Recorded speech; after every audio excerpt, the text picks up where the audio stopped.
Welcome everyone to Jimmy John's Field on this beautiful Thursday evening on the 1st of June, Dan.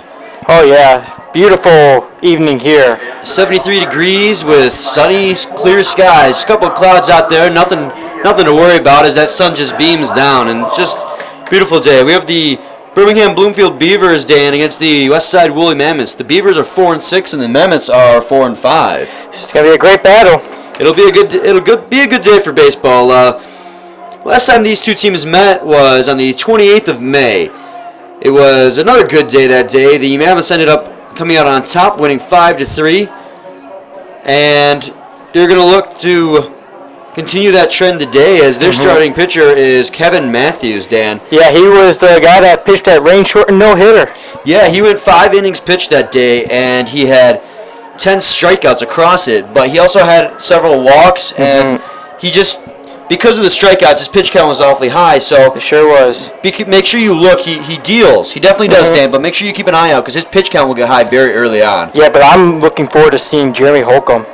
Jeremy Holcomb is, it's definitely going to, on paper, we have a pitcher's matchup. Yeah. Go all the way through. Kevin Matthews, his record is 1-1. He's got a 1 ERA, just solid. He's got 2 games played with 9 innings pitched, 1 hit, 7 walks, which you want to watch out for those walks. They have a lot of them.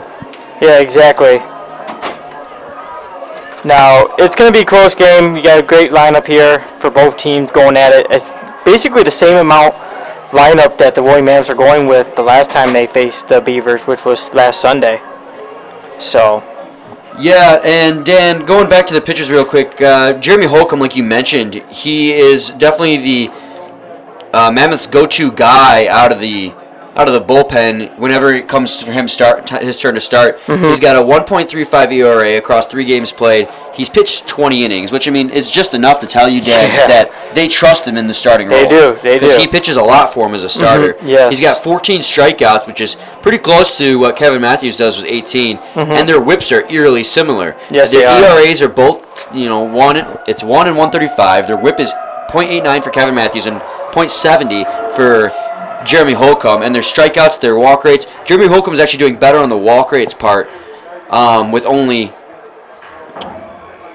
3. Yeah. But you have to remember that Kevin Matthews is doing comparable stats in half as many games played, or half as many innings pitched. So he has 18 strikeouts in 9 innings, while Jeremy Holcomb only has 14 in 20. Yeah, it's going to be exciting to watch, and hopefully it lives up to that pitching duel. And Dan, a player to look out for today is on the Beavers. The leadoff man, DeAndre Clark, he plays left field over there. His season stats at this point, he leads the league in hitting. Yes, he does. He's batting a .436 average, and he has 17 hits in that span. He's doing a fantastic job at the plate, and he's a very good outfielder as well. Yeah, so that's going to be one thing the Woolly Mammoths going to need to do is keep him off the base pads. And we also have a new guy in the Beavers lineup. We're not talking about the returning Nick Wilson. We actually have Robert Lucido making his USPBL debut today. Don't know much about him yet, but we will give you the stats as soon as we know about it. Yeah, he's playing catcher today, and I'm really curious to see how he'll do in that role. Because we've seen a lot of newcomers this year already. Well, and especially with catchers and pitchers, there's this span where there is like chemistry needs to build between the pitcher and the catcher. And Lucido's coming in, so I'm curious to see how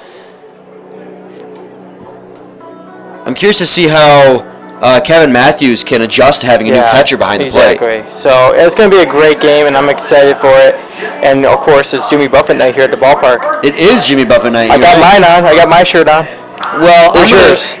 I don't have a hot Hawaiian shirt, I have to get you one. I'm just a disappointment. Yeah, it's Jimmy Buffett night here at the ballpark, and it's Detroit Mercy night too. And Chick-fil-A. Well, that's every Thursday. Yeah, Thirsty Thursdays as well. But I'm going to go through the Beavers lineup here because they're batting first. So batting first for the Birmingham Bloomfield Beavers is the left fielder number 26, DeAndre Clark. Batting second is the third baseman, number 10, Dan Kennan. Batting third is the first baseman, number 6, Nick Wilson. Batting fourth is the right fielder, number 3, Nick Buckner. Batting fifth is the catcher, number 17, Robert Lucido, the new kid on the block. Batting sixth, the center fielder, number 11, Gerard Hernandez.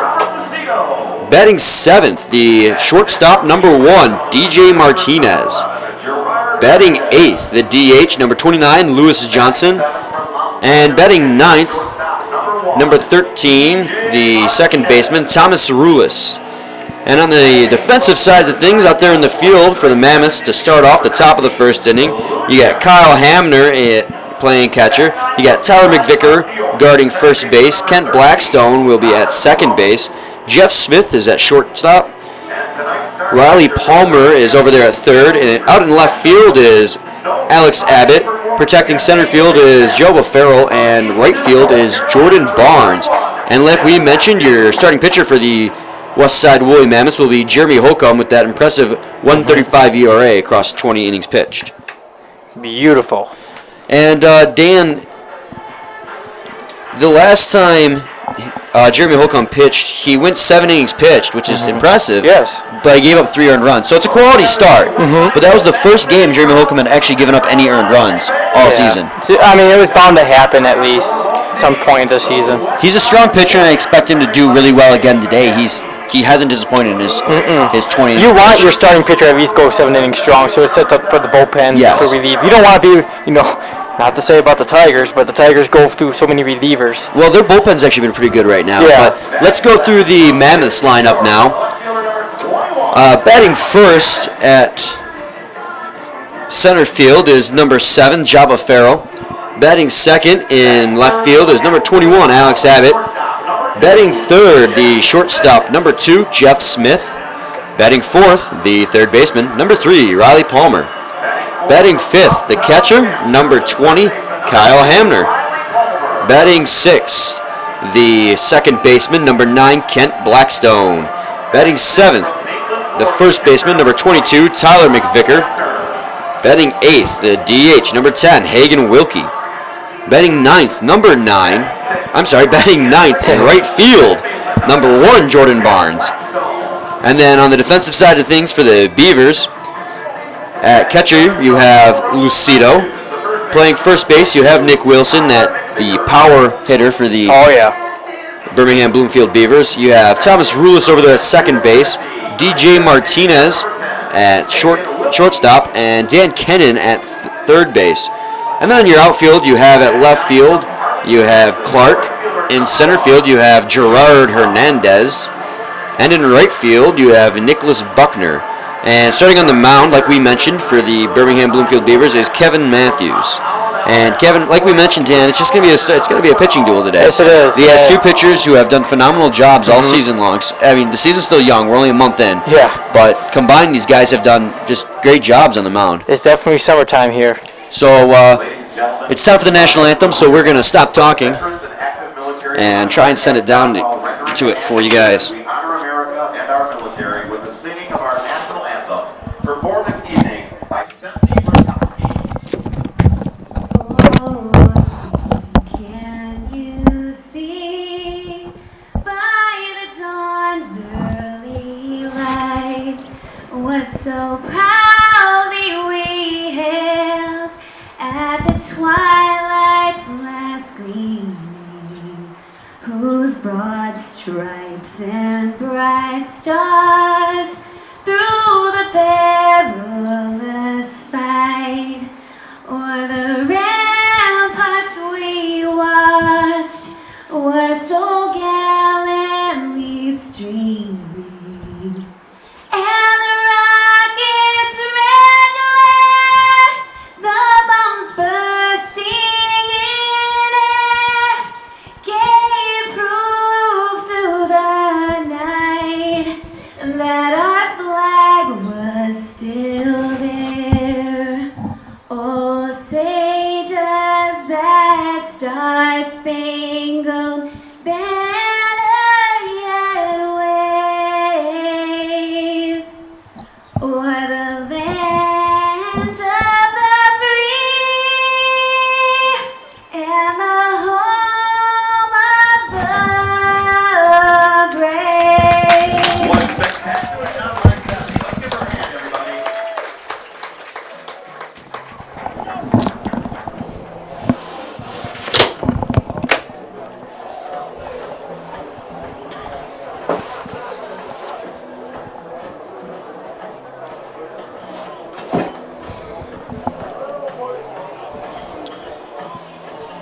Well, we were just a few moments away from the first pitch of the evening, and Dan, these two teams both play in the same division, the Beavers and the Mammoths. And like I said, the Mammoths are 4-5, and the Beavers are 4-6, and only a half game separates them from top in the division. The Mammoths currently have the division lead, but one win will obviously change that factor. Yes, it will. But it's interesting to know also that both these teams, albeit playing the same division, overall are the two teams that are in the bottom of the league. Because right now the Unicorns, after having a strong weekend last weekend, they are at top of the league now, followed closely by the Diamond Hoppers in their division. Yeah, that definitely battle between the Unicorns and the Diamond Hoppers is the one to watch. It's gonna be close. We never know what can happen. So both teams are gonna have to find some spark here because as the season goes along, you'll really see one team separate themselves from the rest of the pack. And I got a feeling the Beavers last season were the team to beat, and obviously season to season players change, teams make trades, players sign with other teams. Things can change. Exactly. So it's going to be interesting to see as the season goes on who that team is that's going to emerge that'll be the dominating one. Yeah, it's going to be close. It's a new season, so we'll just have to wait and see what happens. But like I said, I'm looking forward to Unicorns and the Eastside Diamond Hoppers. That's a great matchup to see all season long.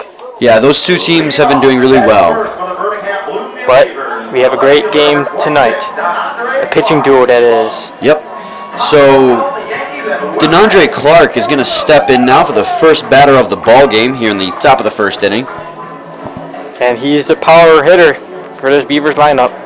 Yeah, he has done a fantastic job inside the batter's box, Dan. Like we mentioned earlier, batting .436. He doesn't have a home run this season, but he's got 17 hits and 6 RBIs. First pitch, 7:02 and 74 The first pitch he sees is called for a strike, and the first pitch comes at 7:03 p.m.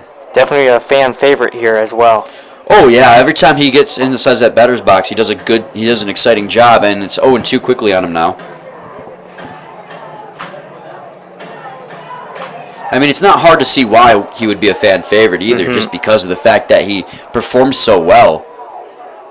And the 0-2 pitch is swung on, chopped over the head of the pitcher. In charging is Blackstone, but they're not going to get him. So it's going to be an infield single for DeAndre Clark, continuing to get that average up, or at least maintaining it for the time being. A .436 is just absolutely phenomenal, a batting average. Yes, it is.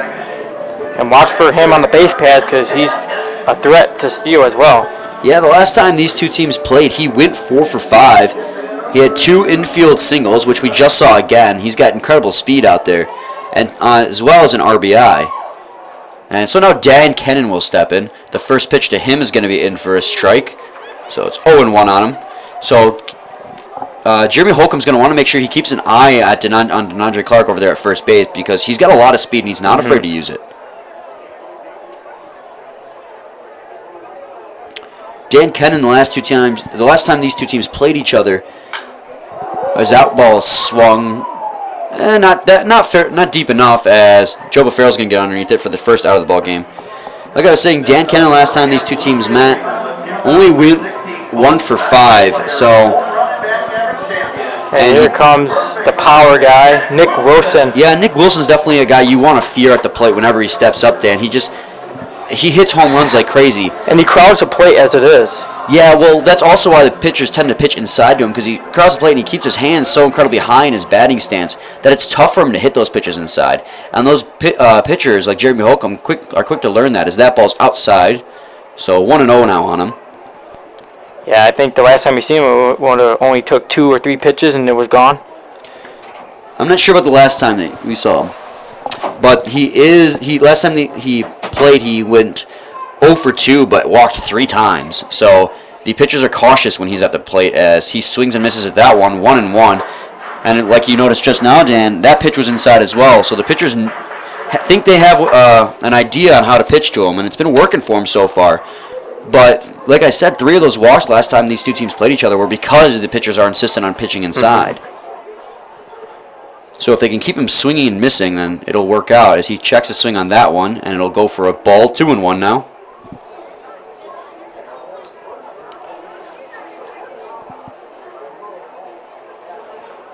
DeAndre Clark is still over there at first base after hitting an infield single. And Holcomb's keeping a good eye on him. As we wait for the 2-1, and he's going to... That's a zinger down the third baseline, foul, so it goes even, 2-2. What a beautiful evening here at Jimmy John's Field. Yeah, it really is.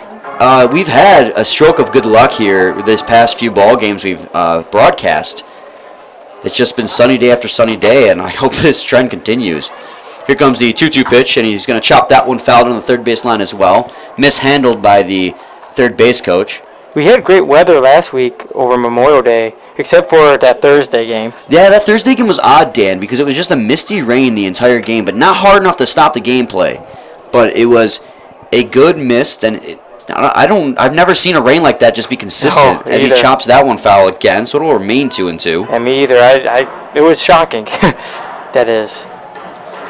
It's been it's just you get a misty rain like that, it normally ends after an hour, but this one for 3 straight hours just missed.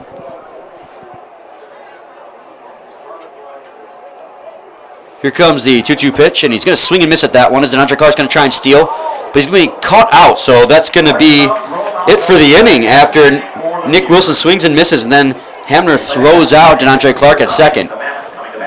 So the Mammoths are going to come to bat in the bottom half of the first inning. The game is tied 0-0. And Jabba Farrell will lead it off, the center fielder, followed by the left fielder Alex Abbott and the shortstop Jeff Smith. So we will be back shortly.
Welcome back, everyone, to the bottom half of the first inning, where due up for the Westside Woolly Mammoths is Joba Farrell. He's batting just measly 133 on the season. No RBIs or home runs to speak of, with only 4 hits. Last time against the Beavers, he struck out 3 times. Yeah, he's got to work on his at plate, his plate appearances. He's just not doing well as he swings and misses on that one, so it's 1-1 on him. Maybe tonight's the night. Yeah, he went 0 for 4 with a walk, as that one's high, so 2-1 on him now.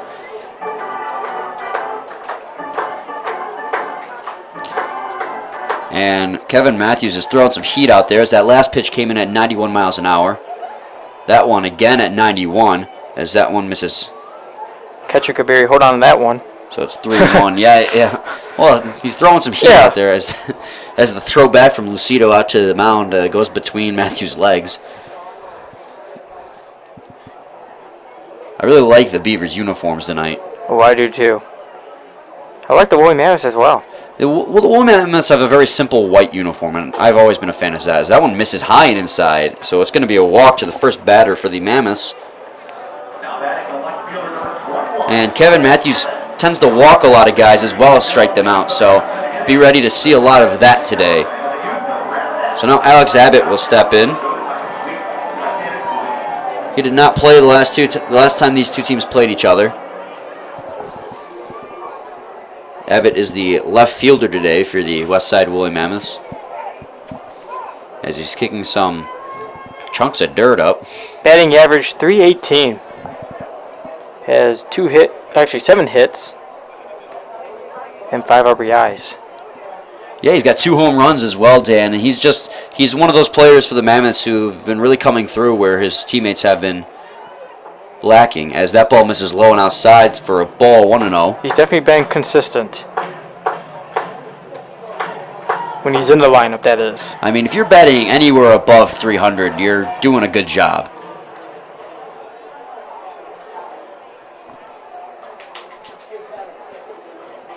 Here comes the 1-0 pitch as they're going to try and steal. Swings and misses, but that throw is going to be high, so Farrell's going to get in there safely. So it'll be 1-1 on Alex Abbott, but meanwhile, Jumpa Farrell will steal as the throw from Lucido was too high to catch him. And very late, that is. Well, the play would have been a lot. It was late, but the play would have been definitely a lot closer if that throw wasn't so high to the point where DJ Martinez had to jump for it. Wrong team, Brian. JD, it's tough on me sometimes. So Alex Abbott waits on the 1-1 pitch. It's delivered. He's going to take for a ball, 2-1 on him.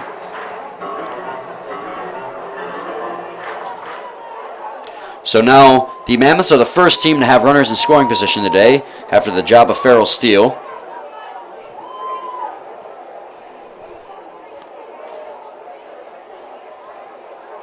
Here comes the 2-1. He foul tips that one into the screen directly behind home plate, so 2-2 count is even now. And Kevin Matthews has been keeping a cautious eye on Jabba Farrell over there. Yeah, he's playing little mind games over there. Yeah, Farrell's been doing a lot of little hops over there, and he's been getting a decent lead as well. And I'm trying to get into Kevin Matthews' head and try to split the attention.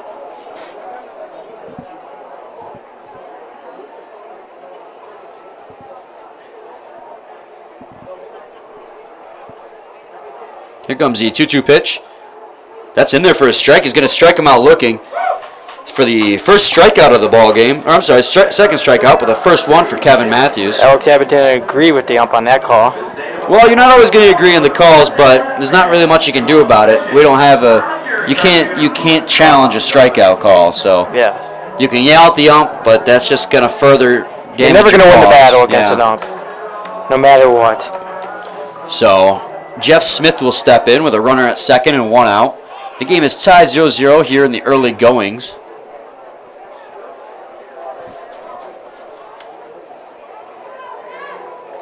Jeff Smith wearing my favorite number, the number 2. As he threatens to throw back, but he doesn't. And Jabba Farrell doesn't even retreat all the way back to the second base.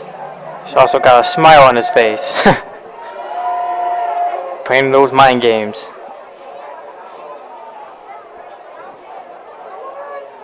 And the first pitch to Jeff Smith is high for a ball, 1-0. Yeah, Jabba Farrell out there at second base is just doing lots of little moves, keeping his legs moving, just making sure trying to get Kevin Matthews' attention. And like I said, split his focus. Because if he can't focus solely on the batter, then his control is going to be out there. As that one's in for a ball as well, 2-0 now.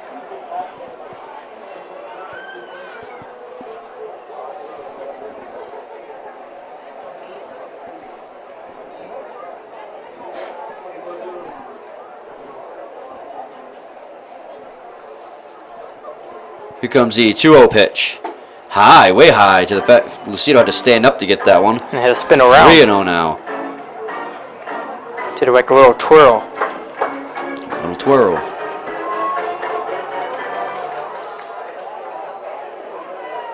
Jeff Smith this season batting .308. No home runs, but 5 RBIs.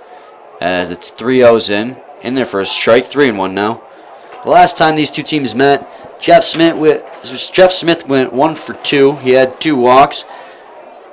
He stole a base, had 2 sac flies that resulted in RBIs. Comes the 3-1 pitch. Ball high. It's going to be the second walk of the inning. And now we have runners at first and second with only 1 out for the Westside Woolly Mammoths. We did mention before the game Kevin Matthews and his walks. So, Yeah, but this to start a game and have 2 walks. He's got 7 on the season, and now he already has 2 in the ball game with only 1 strikeout. So he throws a lot of pitches, which is part of the reason why he was only going to go 5 innings last game. Ended up being rained out the rest of the game, but so Riley Palmer will step in now. Last time these two teams played each other, he went 1 for 5. So he's got to do better at the plate as well, only batting 188 as he nubs that one over to the first baseman, Nick Wilson. But it's going to be mishandled as 2 of the players couldn't decide what to do with it. And so everyone's going to be safe. So Chaba Farrell will advance the third, Jeff Smith advanced the second, and Riley Palmer safe at first on an error. Yeah, Nick Wilson was kind of confused on what to do. So now Kyle Hamner comes in the bottom of the first inning, Dan, with bases loaded and 1 out, and a chance to do some damage.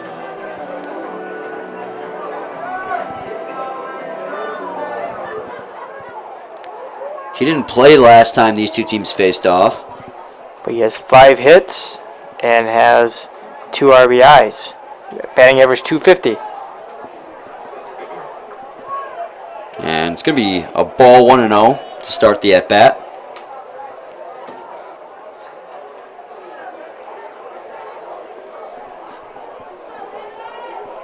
Here comes the 1-0. Going to be in there for a strike. 1-1 now.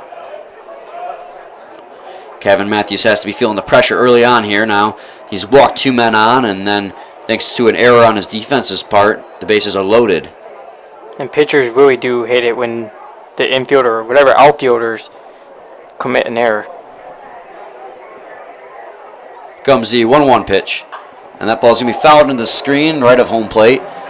Be 1-2 now.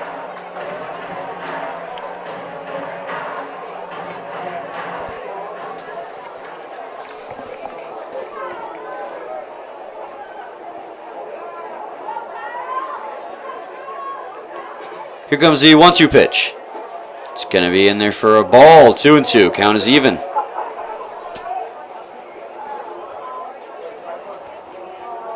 Woolly Mammoths making noise early.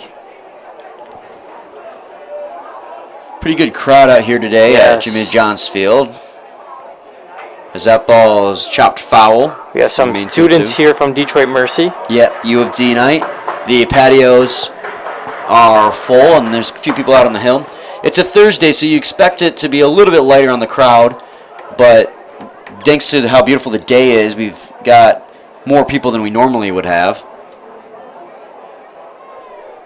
Comes the 2-2. Swung and missed. So it's going to be the first strikeout swinging for Kevin Matthews today, and Kent Blackstone will come in with bases loaded and 2 outs, try to put his team in the lead. Kevin Matthews, on the other hand, has a chance to get out of this jam. Only need to do 1 more out to leave him loaded.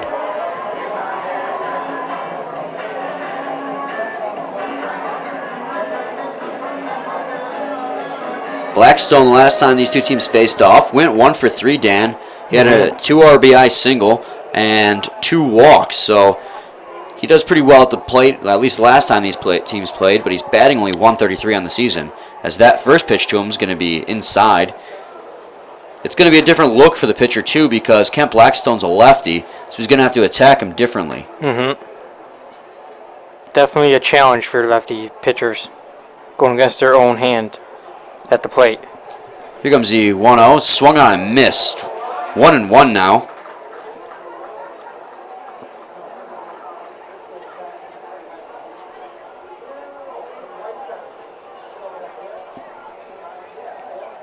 Comes the 1-1 pitch.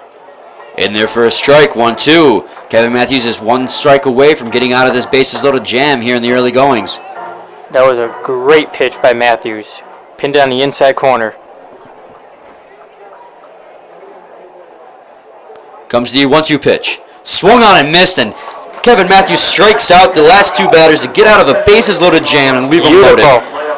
The Westside Woolly Mammoths threaten but cannot score. So going into the top of the second inning, the Birmingham Bloomfield Beavers will have Nick Buckner leading off, followed by the catcher Robert Lucido in his USPBL debut, and Gerard Hernandez, the center fielder. And the game is still tied 0-0. We'll be back shortly.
Well, welcome back, everyone, to the top of the second inning. The Westside Woolly Mammoths versus the Birmingham Bloomfield Beavers. The Westside Woolly Mammoths the Beavers, that is. Kevin Matthews did a great job getting out of that bases loaded jam. And you know what, Dan? We talked a lot about his base on balls and his strikeouts in the pregame, about how he has a lot of both. And in the first inning, what did you see? A lot of both. Yes. He had two walks and 3 strikeouts. Definitely get that strikeout. None of the one category that we're not supposed to say over the air until it actually happens. So we're waiting for some fans to file out from off the field in left field. We had some sort of presentation. I had no idea what it was. I wasn't listening close enough to have noticed. But they took a picture and thanked them, and so many organizations involved here at USPBL. Yep. So now Nick Buckner will step in as that door is about to be closed. Nick Buckner on the season hitting .222 and has only 1 RBI across 6 hits. The last time these two teams played each other, he went 0 for 5. He reached on a fielder's choice and an error. He did not get a single hit that ball game, as it's going to be 2-0 on him now.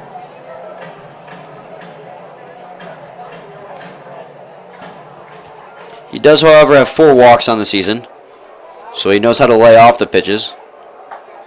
It's going to be quickly 3-0 on him now. Very patient indeed.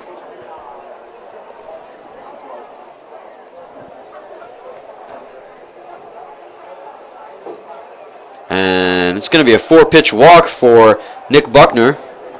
And that's the first walk for Jeremy Holcomb of the evening. Number 17, Robert Fucino, making his USPBL debut. And now making his debut for the USPBL is Robert Lucido. Preseason All-American and played in the minor league for the Blue Jays organization in 2015. He was part of the Blue Jays organization back in 2015. He was drafted and played for him, but eventually, as you can tell, he ended up here trying to regroup, as that one's called for a strike. There's nothing wrong with that. Nothing wrong with that at all. We're surely happy to have him. Here comes the 0-1 pitch as he fouls that one. 0-2.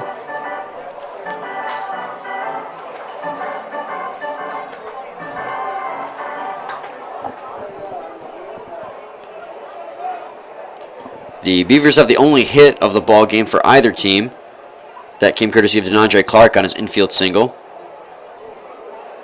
As it's going to go to 1-2 now on Robert Lucido.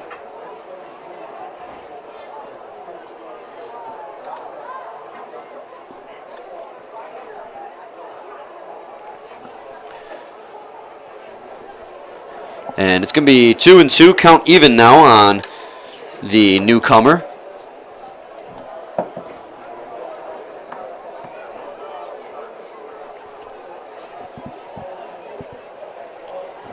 DeAndre Clark not leading too far off first base, as that ball's going to stay fair over there at first base, but it's going to be so far out there that they're not going to be able to get him. Here's his base hit of the year. It was actually a foul ball. Foul ball, okay. That was close there. Very close to that line. I need to correct myself because I said DeAndre Clark. I was looking at the first inning. It was actually Nick Buckner over there at first base right now. So it'll remain 2-2 on Robert Lucido as he finally makes it back to the batter's box and steps out to go through his routine.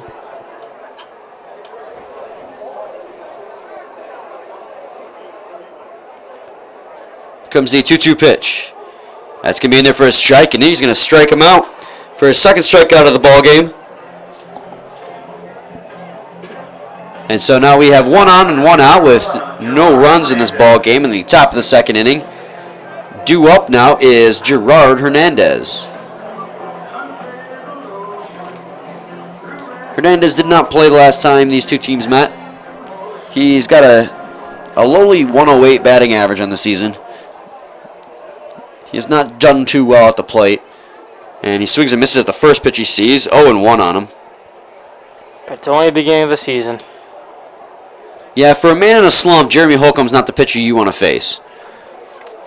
Because he tends to get you out. make quick work of the guys he's facing. Some way or another. Comes the 0-1, and it's going to be grounded over to first base. They're going to try for the double play. Got the runner leading at second, but the throw back to first is way overhead.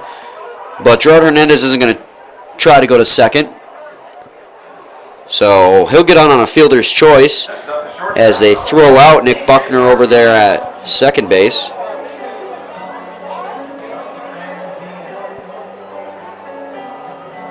From Montpelier, Virginia, DJ's favorite player growing up was Ivan Pudge Rodriguez. So DJ Martinez will step in now.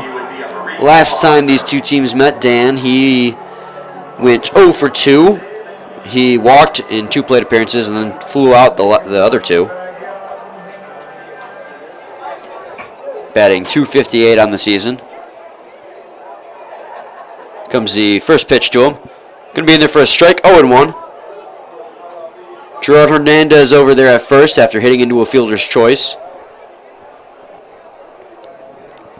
He's out there in center field today as the 0-1 is fouled off his ankle and he's limping a little bit. He's going to have to walk that one off. Yeah, definitely will sting for a little bit. So 0 for 2 on DJ Martinez now.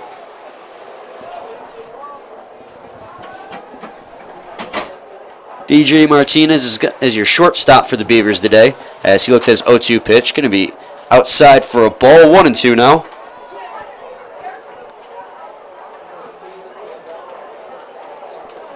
DJ Martinez has 5 RBIs and 8 hits on the season. Also has 4 walks. As he hits that one, ground ball over to the shortstop. They're just going to make the quick toss to second, and that's going to be it. So it's going to remain 0-0, and that's going to be it for the Beavers. And we're going to the bottom half of the second inning, where due up for the Westside Woolly Mammoths will be the first baseman Tyler McVicker, followed by the DH Hagen Wilkie and right fielder Jordan Barnes. So we will be back shortly.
Welcome back, everyone, to the bottom half of the second as the UFD cheerleaders finish up their little routine.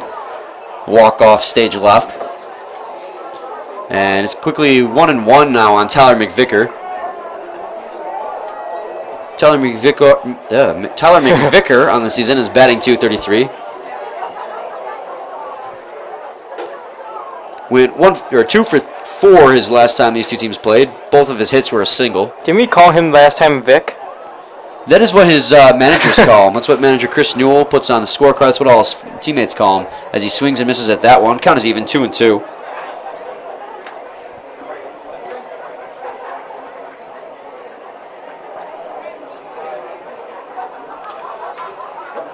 Here comes the 2-2.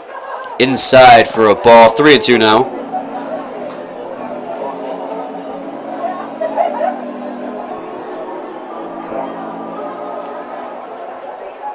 And the count is full on Tyler McVicker. Swings and misses at the 3-2 pitch. So Kevin Matthews leads things off with a strikeout for the inning. And that's the 4th strikeout in just an inning and 1/3 is pitched. Not bad at all.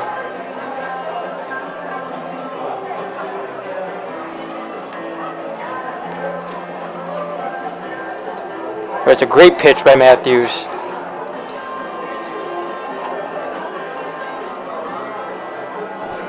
So, yeah, Kevin Matthews gets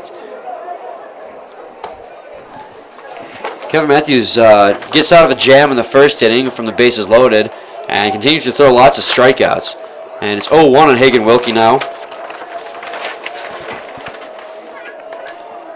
Hagen Wilke continues the DH for the Mammoths. Didn't do too much last time. As to say, he struck out 4 times and only flew out. So Let's just say he struck out 4 times. Let's just say he did. Yeah. As it's going to be 1 and 2 on him now. sorry there, Brian. Oh, nothing to apologize. It was just a fun way you phrased it. You weren't wrong. He split his strikeouts too. 2 of them looking and 2 of them swinging. As that's a ball, so count is even at 2 apiece. He's only batting .114 on the season. He's got no home runs or RBIs to speak of. And the 2-2 is going to be fouled in the netting behind home plate, so it will remain 2-2.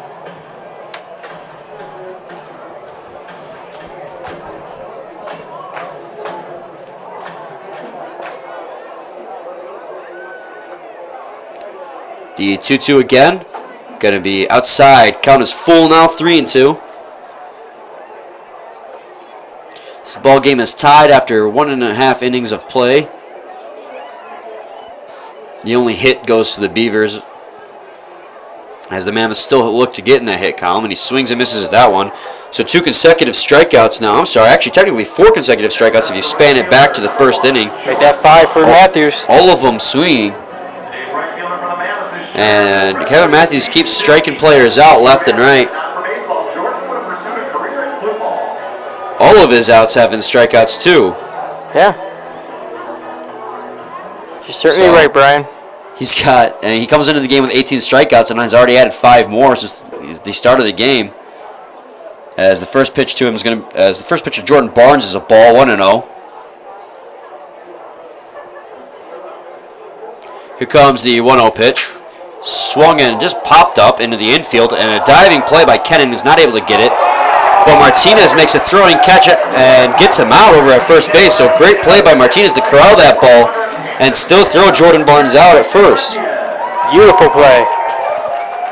So Kevin Matthews goes 1-2-3 in the second inning, and that is the first non-strikeout out of the ball game for Kevin Matthews and the Birmingham Bloomfield Beavers.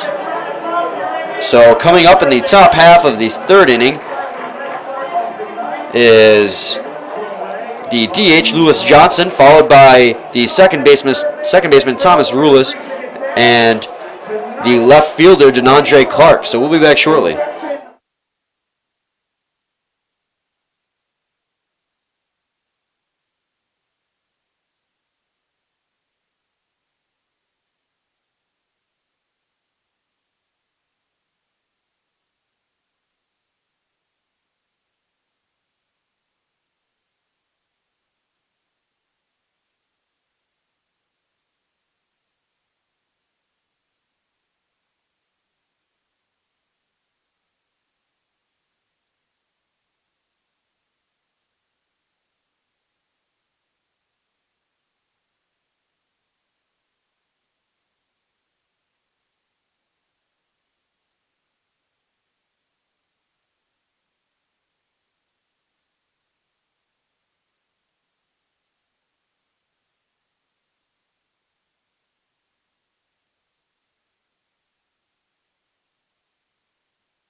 Welcome back, everyone. Brian Fisher and Dan Dobler here to the top of the third inning. The Birmingham Bloomfield Beavers and the Westside William Mammoths are tied 0-0. Kevin Matthews is dealing early for the Beavers. Yes, he is. He's got 5 strikeouts so far. As the first pitch to Lewis Johnson is grounded over to the first baseman, where Jeremy Holcomb covers. So 1 pitch, 1 out here in the top of the third inning. So Thomas Rulis, the second baseman, will step in.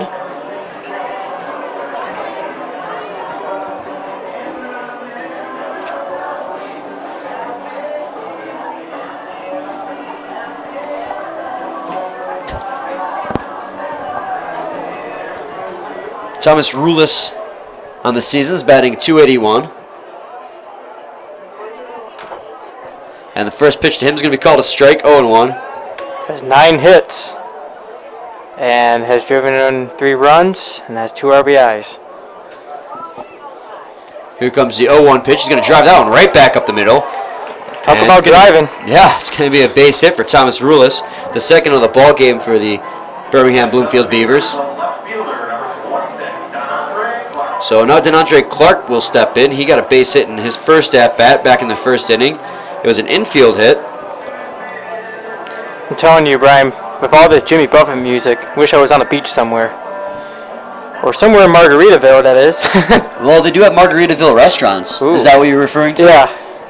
They're really, they're themed, that's for sure. If you're going to go there, you got to dress like your Hawaii night. They're going to try for second base, and that pitch, he's going to chop it to the mound. So it looked like it was a hit and run as DeAndre Clark is thrown out, but Thomas Rulis advances the second on the play. I got my Hawaiian shirt on. So with 2 outs and a man at second, Dan Kennan steps in, trying to give his team the lead here in the top half of the third inning. But, of course, you had to be the odd man out. I don't have any Hawaiian stuff, so I wasn't going to go out and buy a Hawaiian-themed shirt just for one night. Call me a grouch if you must. I'm just lame like that. And the first pitch to Dan Kennan is going to be a ball, 1-0. It's okay.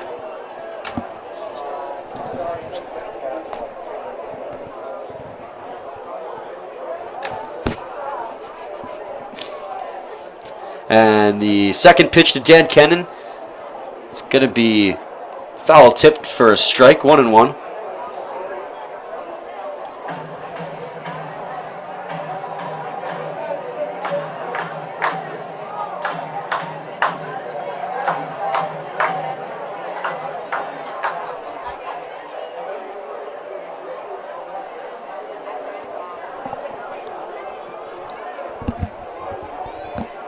Here comes the 1-1 pitch.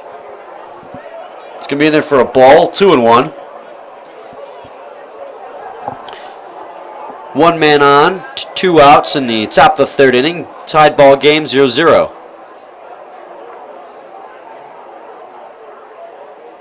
The 2-1 is grounded over the third base line, but misplayed by the third baseman, Riley Palmer, and they're going to try and score Thomas Rulis, and he's going to get called safe at home plate, and the Mammoths are going to disagree with that, but the Birmingham Bloomfield Beavers have a 1-0 lead in the top of the third. Now batting the first baseman, number 6, Nick Wilson. As Dan Kennan will advance all the way to second base on the error.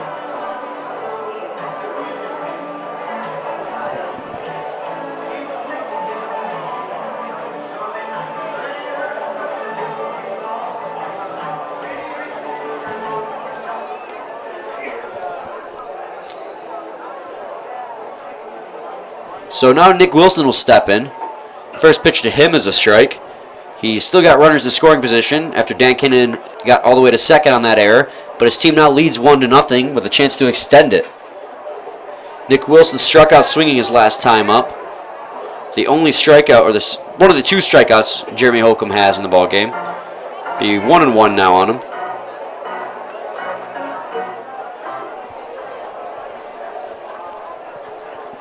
Here comes the 1-1. Swung on and missed. 1-2 now. Nick Wilson taking very heavy swings over there.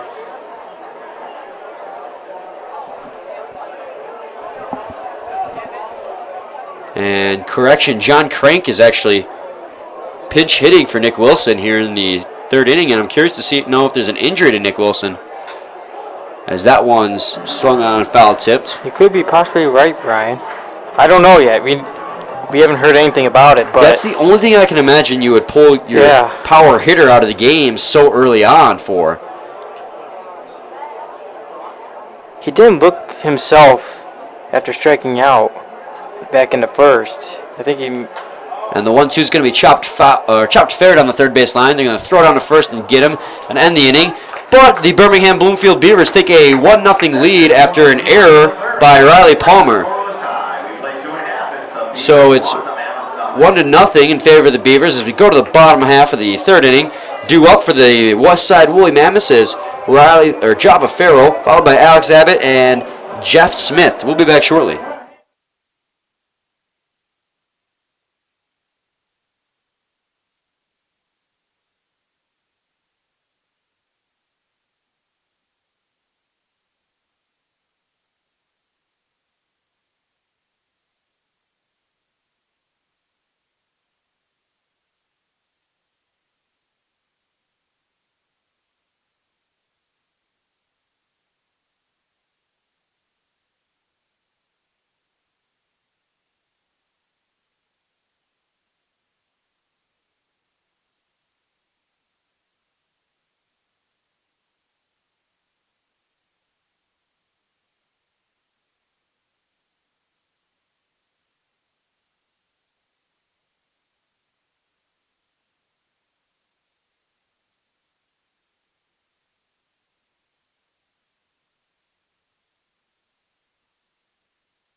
Welcome back, everyone, to the bottom half of the third inning, where the Westside Woolly Mammoths now trail the Birmingham Bloomfield Beavers 1-0. The Westside Woolly Mammoths are still looking for their first hit of the ball game against Kevin Matthews.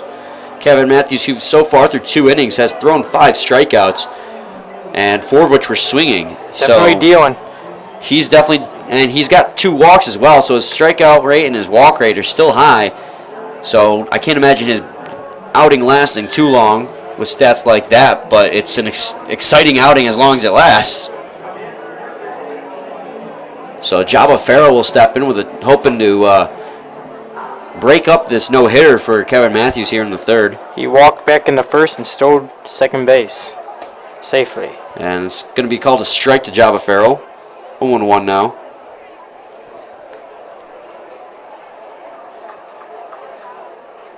Comes the 0-1 pitch. In there for a ball, 1-1. Kevin Matthews responsible for that.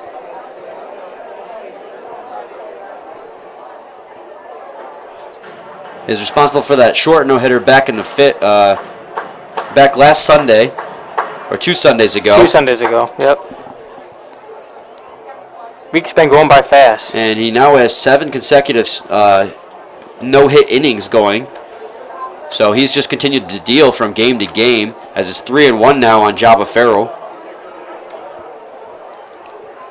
And that ball's going to hit high into the air, as G.J. Martinez is going to get called off by Gerard Hernandez, who will make the play. Next up, the left fielder number 21, Alex Abbott. So Alex Abbott will step in. Was Kevin Matthews one of his strikeout victims? One of his many strikeout victims to this point. He struck out looking back in the first inning. So no men on with 1 out, and the Westside Woolly Mammoths trail the Beavers 1-0.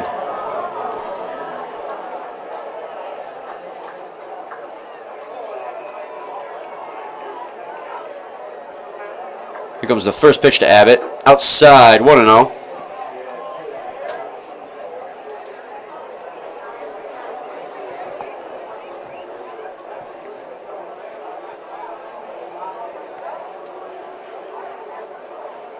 Here comes the 1-0. Going to be high for a ball, 2-0.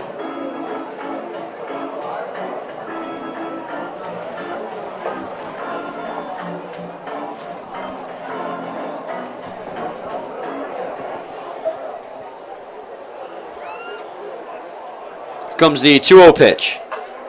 Flowing high and behind home plate into the stands. So it'll go 2-1 now. And I can smell the Chick-fil-A all the way over here, and it is absolutely killing me. I'm hungry as well. Chick-fil-A is got to be one of the most delicious fast food joints I know personally. There's one in Somerset and one at Oakland University. And I would love to go get some, but unfortunately I'm, tethered to the booth for the time being, as that one's going to be in there for a strike, 2-2.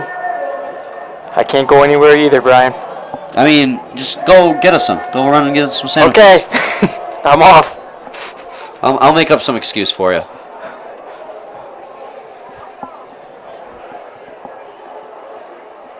As we wait for the 2-2. Alex Abbott's going to call for time and step back in. Kevin Matthews with 5 strikeouts already, as that one's in there for a ball, so the count is full. Kevin Matthews also has walked 2 batters already, and he throws heat at 91, 92 miles an hour usually. Here comes the 3-2 pitch, and there for a strike. He's going to strike him out looking, and Alex Abbott knew it right after that pitch was delivered, as he didn't even waste any time waiting for the call, and he started immediately walking back to the dugout. Matthews is cruising. Yes, he is. And that's 7 consecutive outs for Kevin Matthews, as Jeff Smith will step in. Last time up, he walked.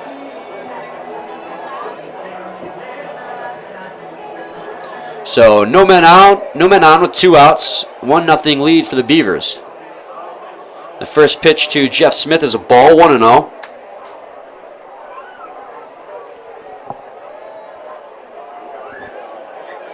Here comes the 1-0 pitch. Swung on and missed. Big rip there by Jeff Smith, as that one just flies by him at 91 miles an hour, so it's 1-1 now. And Kevin Matthews is consistently hitting 91 with his fastball. Here comes the 1-1 pitch. That one's low for a ball, 2-1.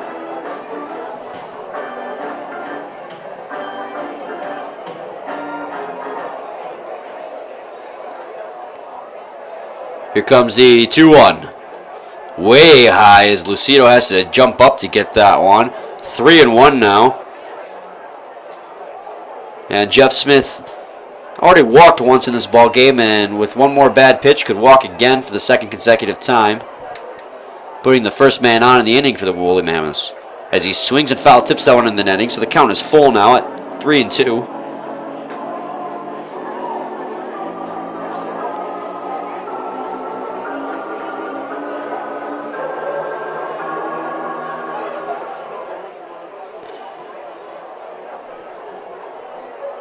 Comes the 3-2. He's going to chop that one down the third.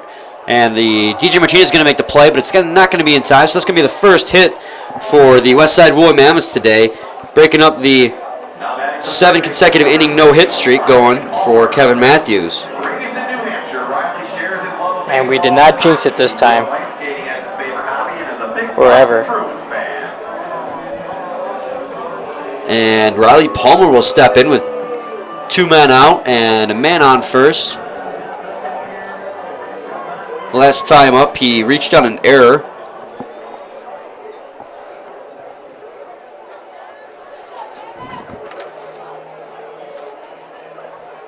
And they're going to throw it out to John Crank at first base. John Crank replacing Nick Wilson as a pinch hitter back in the third. We can only speculate on as to why they would pull Nick Wilson out. We have to assume, and we hope not, but we have to assume that it has to be because of an injury, because you don't pull a power hitter like Nick Wilson out of the ball game this early, as they try to trick Jeff Smith over there at first base by pretending to throw the ball back, but he wasn't having any of that. And if it is an injury, hopefully he gets healthy soon.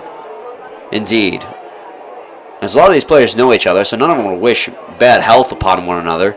The first pitch to Riley Palmer's in for a ball, 1-0.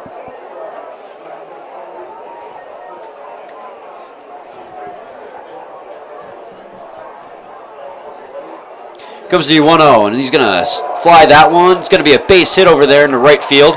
And Jeff Smith's going to try to make it all the way to third, and will do so successfully. So now we have runners at the corners. And a chance for Kyle Hamner to tie this game up at 1 apiece with Jeff Smith over there at third base.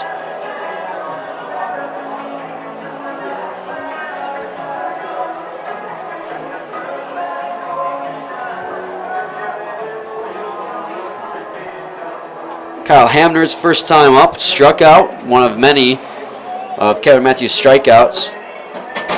He's hitting .250, has 5 hits, and 2 RBIs.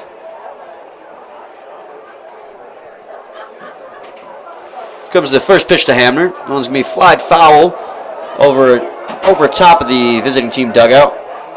The 0-1 on Kyle Hamner now. You got Jeff Smith over there at third base, who got on an infield single, then moved over to the third thanks to the single from Riley Palmer.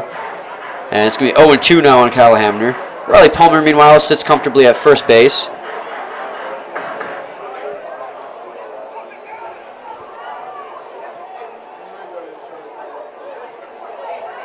Here comes the 0-2 pitch, fouled in the netting. Riley Palmer took off from first, but because Hamner fouled it off, has to retreat back. It's going to remain 0-2. He was definitely there in no time.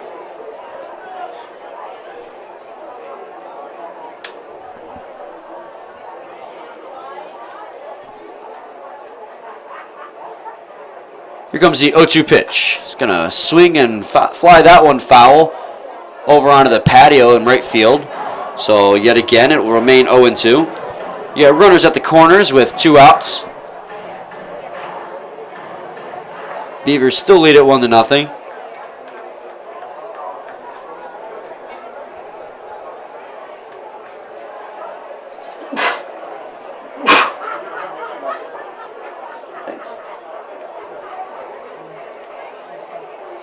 Here comes the 0-2 pitch. Going to be in there for a strike. And Kevin Matthews works out of his first jam of the ball game. So it'll remain a 1-0 lead for the Birmingham Bloomfield Beavers. As we go to the top of the 4th inning, leading off for the Beavers is the right fielder Nick Buckner, followed by Robert Lucido, the catcher, and Gerard Hernandez, the center fielder. We'll be back shortly.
Welcome back, everyone, to the top half of the 4th inning. Due up for the Birmingham Bloomfield Beavers is Nick Buckner. The Beavers currently lead it 1-0 after Thomas Rulis scored in the top of the 3rd inning due to the error down at third base committed by Riley Palmer. It's 0-1 on Buckner. Comes the 0-1 pitch. He's going to ground that one over to the second baseman, Kent Blackstone. He'll make the play, and 1 up, 1 down here in the top of the 4th. Next up, the catcher number 17, Robert Lucido.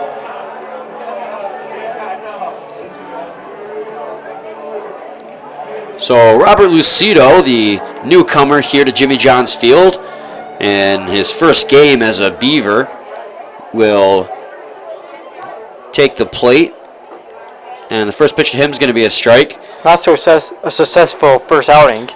Yeah, he struck out swinging in his first at bat, but we saw that with the name is escaping me right now. Lucido? Actually, 0-2 now. No, last weekend, the guy who Larkin. Oh yeah, that's how I remember him by Larkin. It was a very long last name. Yeah. The first part of the hyphen was Larkin, but he went 0-2 to start and ended up finishing the game with 2 RBIs. Larkin Gafoyle, that's what it was. Larkin Gafoyle.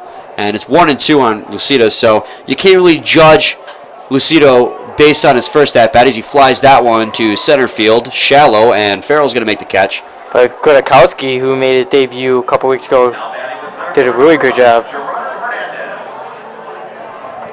So now Gerard Hernandez will step in, reaching on a fielder's choice his last time up. And we have 2 up and 2 down for the Birmingham Beavers in the top half of the 4th, but they do currently lead it 1-0.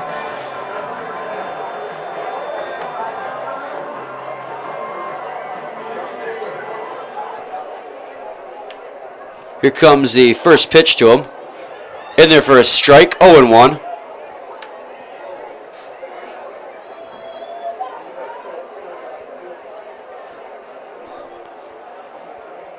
The 0-1 pitch is in. He's going to swing. He's going to make contact. It's going to be a nice jumping play by Blackstone over there at second base. He's got hops. Yeah, he does. He jumped really high in the air. I thought that was going to get over top of him, but he makes the play.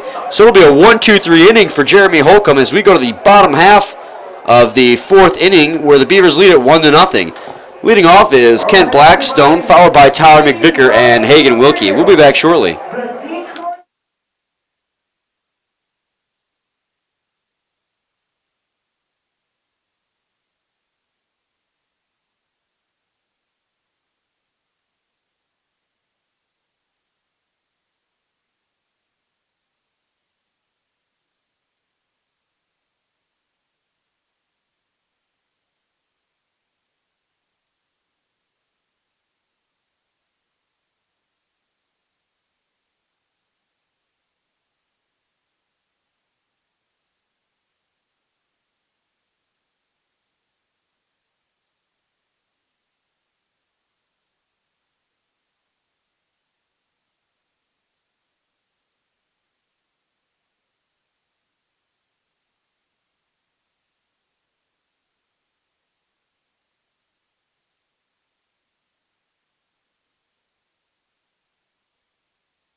Welcome back, everyone, to the bottom half of the fourth inning where the Beavers lead it 1-0. Brian Fisher and Dan Dobler here. Due up for the Westside Woolly Mammoths is Kent Blackstone. He made a good jumping play over there at second base at the end of the last half inning. Following him is Tyler McVicker and Hagen Wilkie. And the first pitch he sees, he swings and misses on. 0-1 now. Big cut by him there. Yeah, it was. It was a fastball, and it just wasn't in the location he thought it was going to be. He couldn't catch up. As another 89-mile-an-hour fastball is fouled off. It's 0-2 now.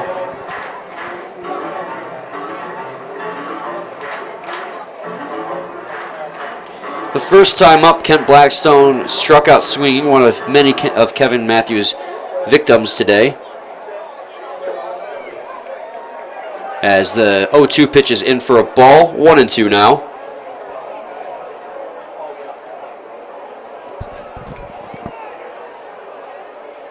Comes the 1-2 pitch. It's going to be just outside. Count is even now, 2-2. Kevin Matthews has gone through a little bit of a pattern here. He had bases loaded in the first, managed to work out. Went 1-2-3 in the second, and then had runners at the corners in the third and managed to work out. So if he's following the same trend, he should go 1-2-3 here, but baseball is very unpredictable in that way, isn't it? Yes, it is. So Kent Blackstone, meanwhile, had fouled off another ball, so it's going to remain 2-2. Here comes the pitch. It's going to be low for a ball. Count is going to go full at 3-2.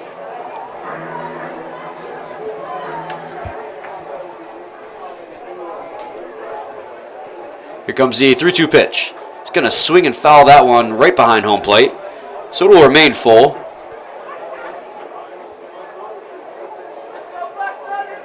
As he gets a brand new baseball. Going to get a few of them as they've gone through their workload.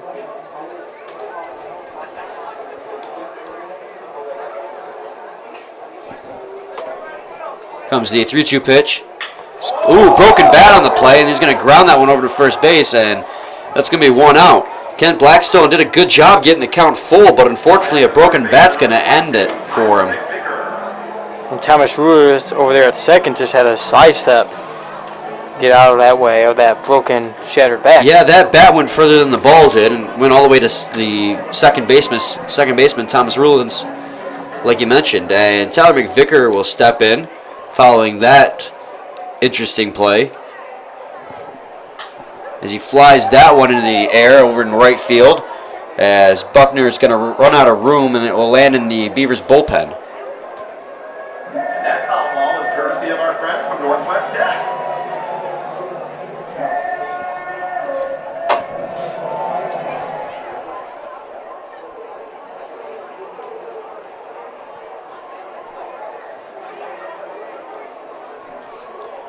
So it's 0-1 on Tyler McVicker. Here comes the pitch. He swings and he fouls that one off into the visiting team dugout. 0-2 on him.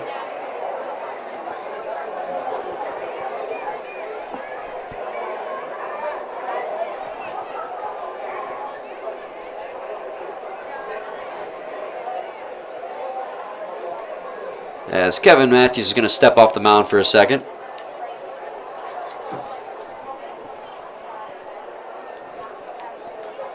Here comes the 0-2. Inside for a ball. 1-2 now. Starting to get hungry here, Brian. You are? Just seeing a couple fans bring back some ballpark Franks. It would only be right if they were ballpark brand, because that seems Yeah. like, I mean, it's in the name. Yeah, you never know what type of hot dog. Meanwhile, Tyler McVicker is going to strike out looking. Now the 6th victim of Kevin Matthews in the ballgame. To me, a hot dog's a hot dog. Whenever I go to a ballpark, I always get a hot dog just because I feel like you kind of have to. It's like one of those traditions.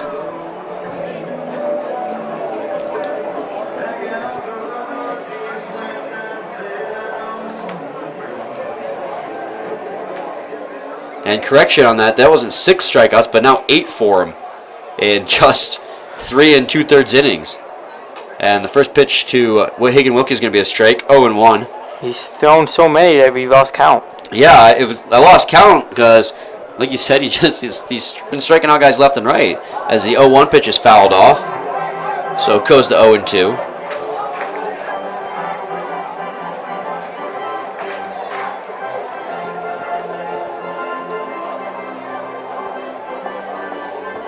As the umpire goes to retrieve the baseball.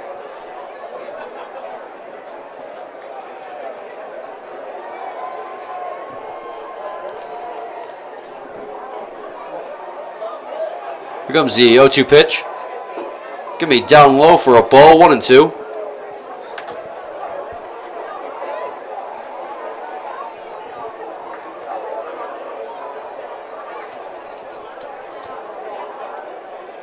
Comes the 1-2 pitch as he flies that one pretty much directly straight up in the air, and it's gonna find itself shallow into right center field, and Buckner's gonna come in to make the catch. So it's gonna be a 1-2-3 inning as Kevin Matthews sticks to his pattern. Continues to roll. Yes, he does, and he has 8 strikeouts through 4 innings pitched, and the Beavers still lead it 1-0. Due up for the top of the 5th inning.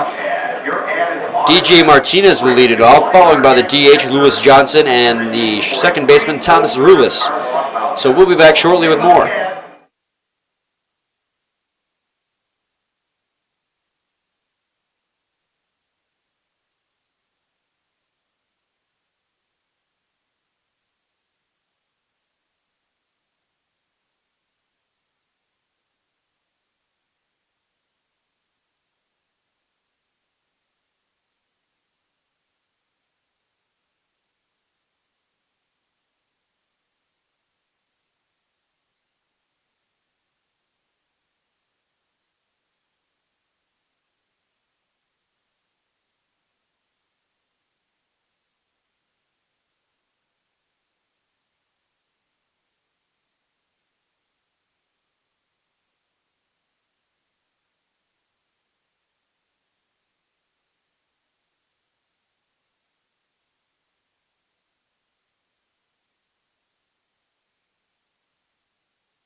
Welcome back, everyone, to the top half of the 5th inning. Brian Fisher and Dan Dobler here.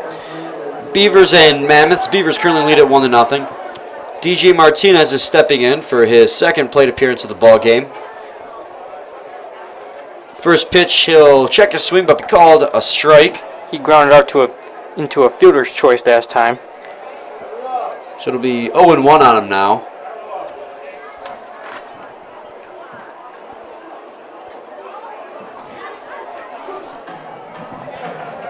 And it's 0-2 quickly on DJ Martinez.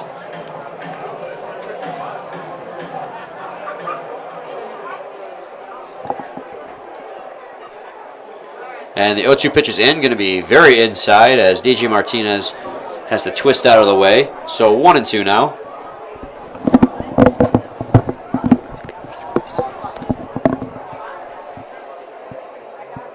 Comes the 1-2 pitch. It's going to be inside again. 2-2, count is even.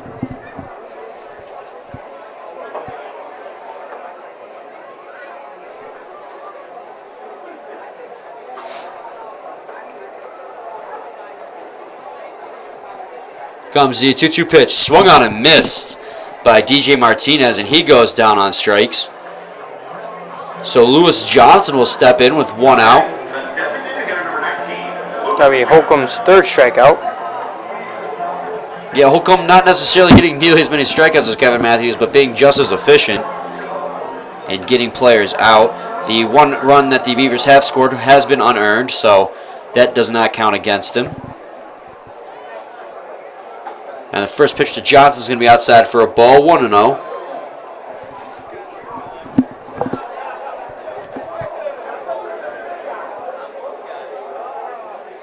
Comes the 1-0 pitch, down low, 2-0.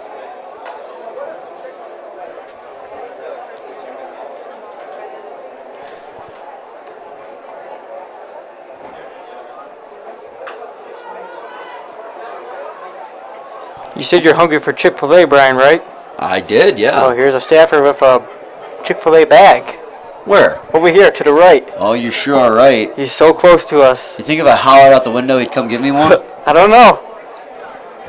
And as that ball's inside, but called for a strike, 2-2. You're definitely going to have to yell. And while Kevin Matthews is being the much more exciting pitcher to watch with all the strikeouts, Jeremy Holcomb is probably going to go much longer to the ball game if he keeps up this pace because he's being more efficient with his pitches. Sure is. Getting guys out with less balls thrown as it's 2-2.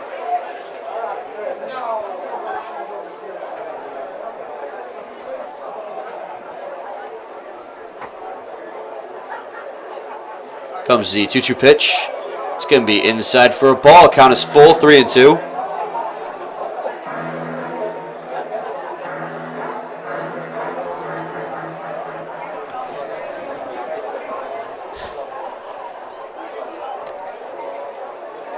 Here comes the 3-2. Swung on and missed, so 2 consecutive strikeouts now for Jeremy Holcomb as Lewis Johnson goes down. The second baseman, number 13, Thomas Rulis. Thomas's favorite player as a kid growing up was Derek Jeter. So the second baseman, Thomas Rules, will step in. He has a base hit in the ball game.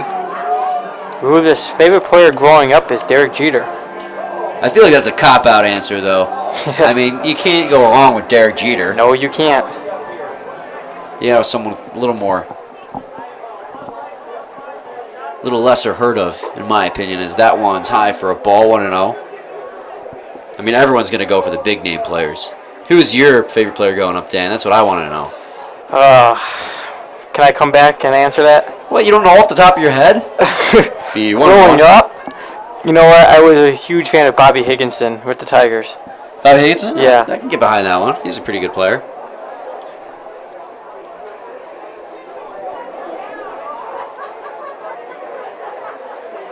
Comes the 1-1 pitch.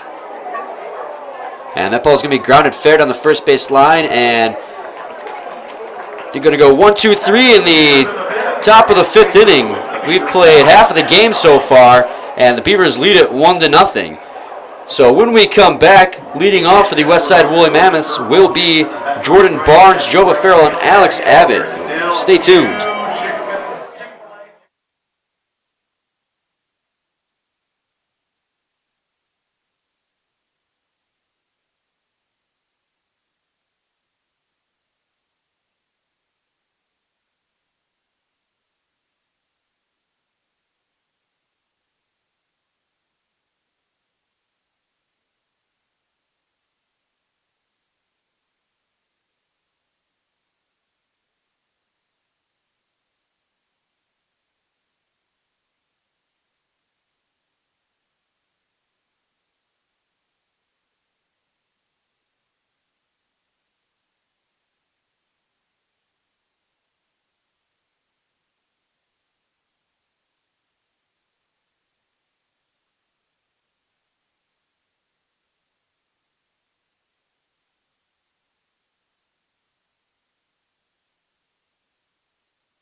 Welcome back, everyone, to the bottom of the 5th inning. Jordan Barnes leads it off, and it's going to be a ball 1-0. Quick inning for Holcomb last time out. Yeah, 1-2-3. Kevin Matthews went 1-2-3 as well, so they're mirroring each other. Of course, Matthew has the high pitch count. As that one's grounded foul. 1-1. Higher, that is, than Holcomb. And we never really got to my favorite player, Dan, and I feel a little bit offended. I feel bad. I feel offended that you didn't ask me. Who was your favorite, Brian? Well, I have to go with Max Scherzer, and I know that doesn't really count as growing up because I was already like 15 when he joined the team back in 2011. So, but I was always a huge Max Scherzer fan because of the way he was like down and out type player. I like underdogs because he was in the AAA team and wasn't that great of a pitcher historically as that one is inside. Or actually hit him, so he's going to take first base on a hit by pitch.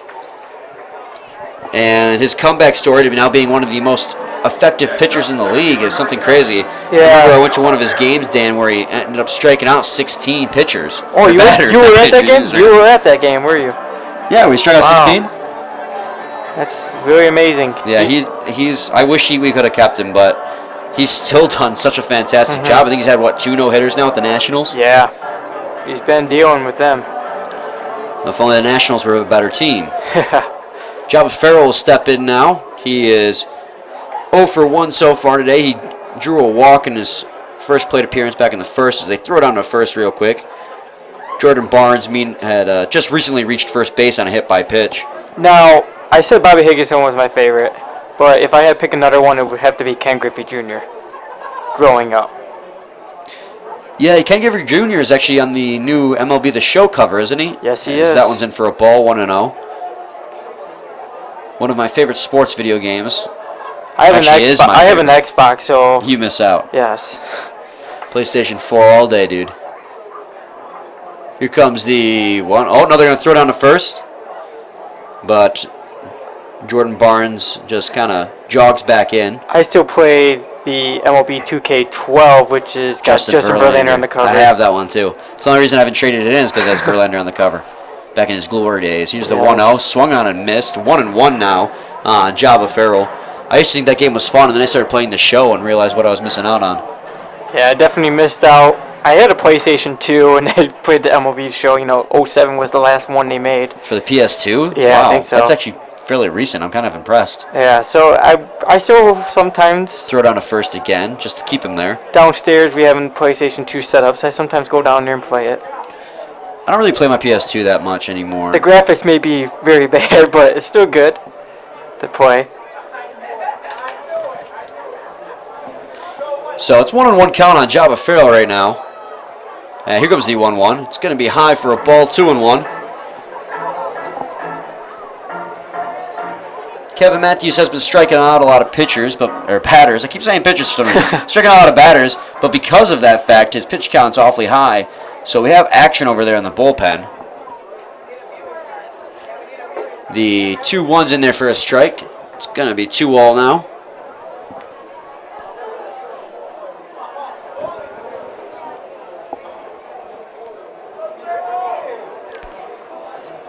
Jordan Barnes with a decent lead over there at first base. Kevin Matthews making sure to keep an eye on him as that ball is going to soar outside. Full count now, 3-2. It looks like right-hander Cameron McKenzie warming up for the Beavers. He did play the last time these two teams met. Went 2 1/3 innings pitched with no earned runs and only 1 hit against him. So he does an efficient job in relief as that one's going to be grounded down the third base line. They're going to toss it down to the second base rulers, down to first, and get him and do the double play. So that'll be a 5-4-3 double play. And now we have 2 outs with no men on for Alex Abbott, who has 2 strikeouts looking so far today.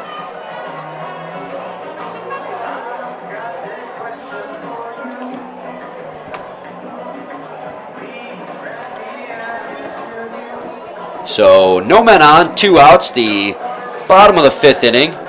The Beavers lead it 1-0. Kevin Matthews still on the mound, has 8 strikeouts so far today.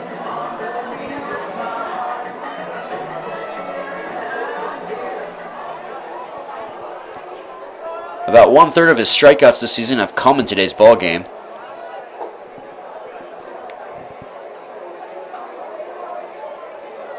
And it's going to be a ball to Alex Abbott, 1-0.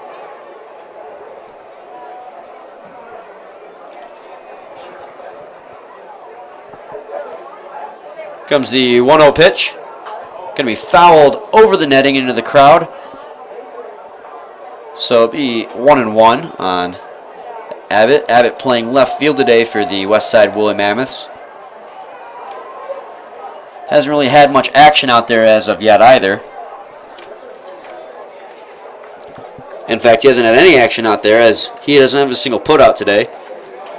As Kevin Matthews tends to, or Jeremy Holcomb is doing good work over there. It's going to be a strike, 1-2. Both pitchers are doing great work. Yes, they are, Dan, as Jeremy Holcomb is being more efficient while Kevin Matthews is being more exciting, I guess you could say, with all his strikeouts. Here comes the 1-2 pitch. Going to be inside for a ball. 2-2 now.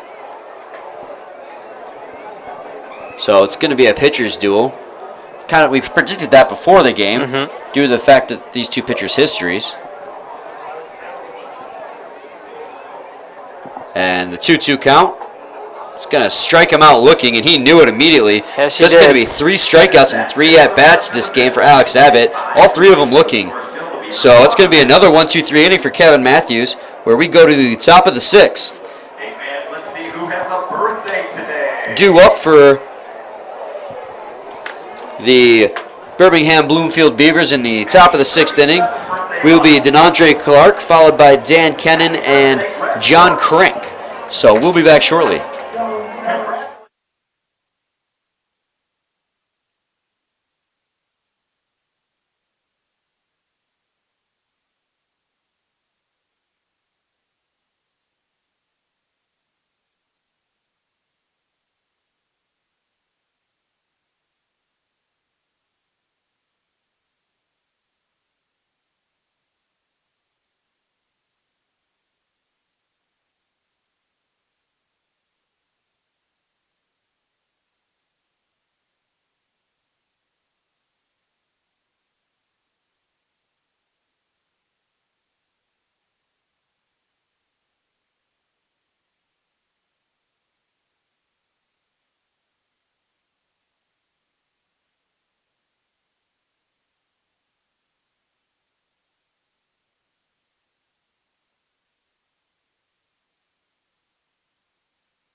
Welcome back, everyone. Brian Fisher and Dan Dobler here.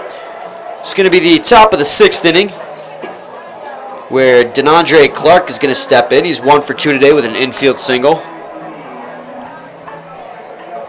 One of only 2 hits that the Beavers have today, but they do lead at 1-0. Kevin Matthews, we imagine, is going to be done. He's at 95 pitches, as that one's grounded foul down on the third base line. And if that's the case, what a great outing from him. Yeah, he only goes 5 innings pitched, which is, I mean, gosh darn, it's pretty much to par as what he does. He throws a lot of strikeouts and does a lot of walks, so because of that, his pitch count gets high early. So he ends up only going 5-6 innings at best, but those 5-6 innings, he's just fantastic.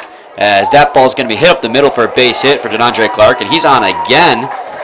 And he's earning that .436 batting average as he's 2 for 3 today. Now batting the third baseman from Deming, New Mexico. Third baseman number 10, Dan Kennan. And Dan Kennan will step in now. He's 0 for 2. He reached on an error his last time up. 1 man on now thanks to the DeAndre Clark single. No outs to speak of as of yet. And the Beavers do lead at 1-0 on an unearned run thanks to an error by Riley Palmer at third base. That one's going to be chopped over the head of the pitcher, and it's going to get into the outfield thanks to a slip and fall by Jeff Smith. So DeAndre Clark will advance all the way to third base. Now batting the first baseman,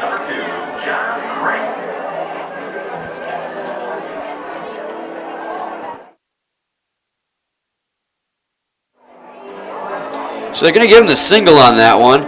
Jeff Smith ran over there to try and play it, but I'm not sure if he mishandled it or if he just slipped and fell, so it ended up getting past him into the center field. And also was worried about Andre Clark as well, trying to get that force out maybe. So, yeah, double play might have been on his mind. Andre Clark will advance to third because of that, though. So now the runners are at the corners for the Birmingham Bloomfield Beavers. John Crank will step in. He replaced the injured Nick Wilson back in the third inning, correction. That's what we believe. He's injured, but you never know. Yeah, we never got true word on that, so this is just speculation. As that one's chopped over the head of the pitcher again. And they're going to not be in time for the force out at first, so John Crank's on an infield single, and it's going to be an RBI for him as well. And the Beavers extend their lead to 2-0 now.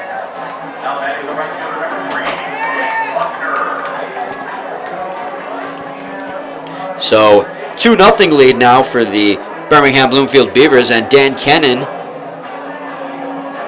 advances the second on the play, and Nick Buckner will step in now. He is 0 for 1 today. He walked in his first plate appearance in the second.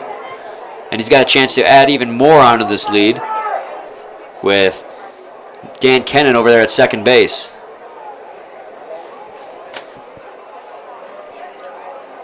Here comes the first pitch. Going to be inside for a ball, 1-0.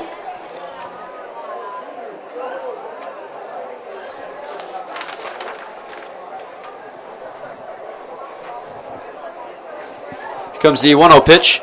Going to chop that one over by the second baseman. He's going to make an easy toss over to first and get him first out of the inning, but meanwhile the runners advance to second and third. Now batting the catcher, number 17, Robert Lucido. So Robert Lucido, the newcomer to the USPBL, will step in. He's 0 for 2 today, and a chance to give his team an even bigger lead and get his first hit / RBI of his career here at Jimmy John's Field.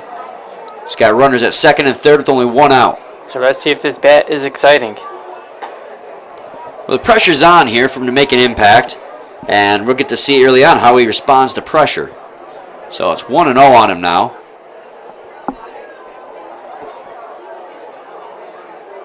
The 1-0 pitch, he's going to ground off himself, so it's going to be 1-1.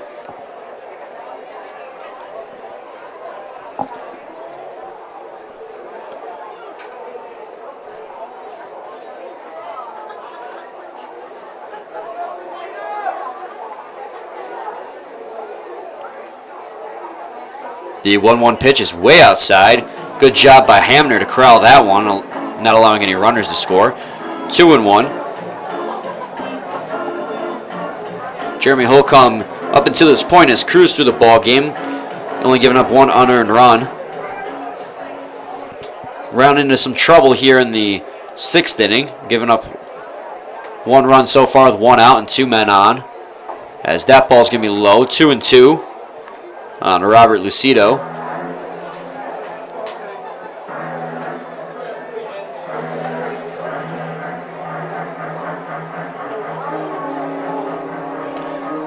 Holcomb only has 4 strikeouts to this point, opposed to Kevin Matthews' 8. But Holcomb's not one to strike out a lot of batters. He's much more effective with his pitches. This is the 2-2. It's going to be swung on and grounded right to the second shortstop. They're going to throw it on to first and give him, and the runners will have to stay. So now with 2 outs and men at second and third, it's going to be up to Gerard Hernandez to drive in these runs. Great grab there by Jeff Smith. Yeah, Jeff Smith stopped the ball and then lost it as he's looking up and around to see if it bounced over him after it hit his glove, and it was right in front of him the whole time. So after he found it, he made the play and ended up beating Robert Lucido by a step or two. And there's going to be a meeting at the mound where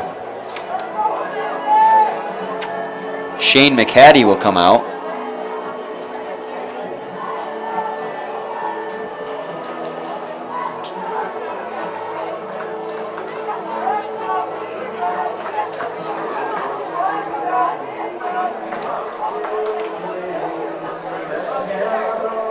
The meeting's over now, and Jeremy Holcomb will remain out there as there's not really much action in the bullpen for them. Might have just come out to calm him down, discuss the situation. I would think so.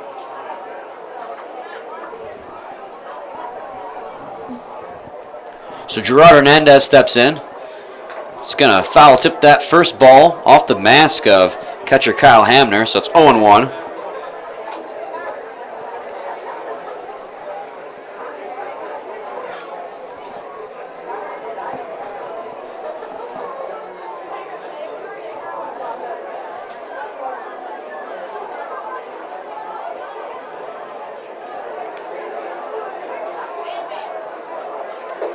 Swing and a miss by Hernandez. This will be 0-2 now.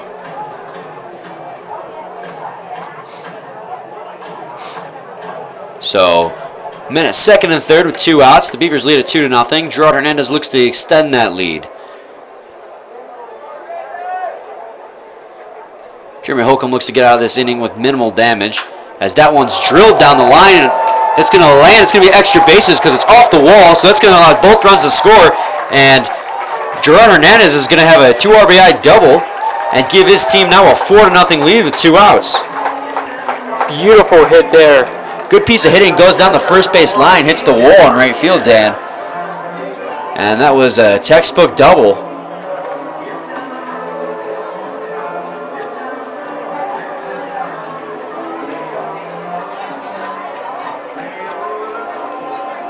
So now DJ Martinez will step in with Gerard Hernandez at second base with 2 outs.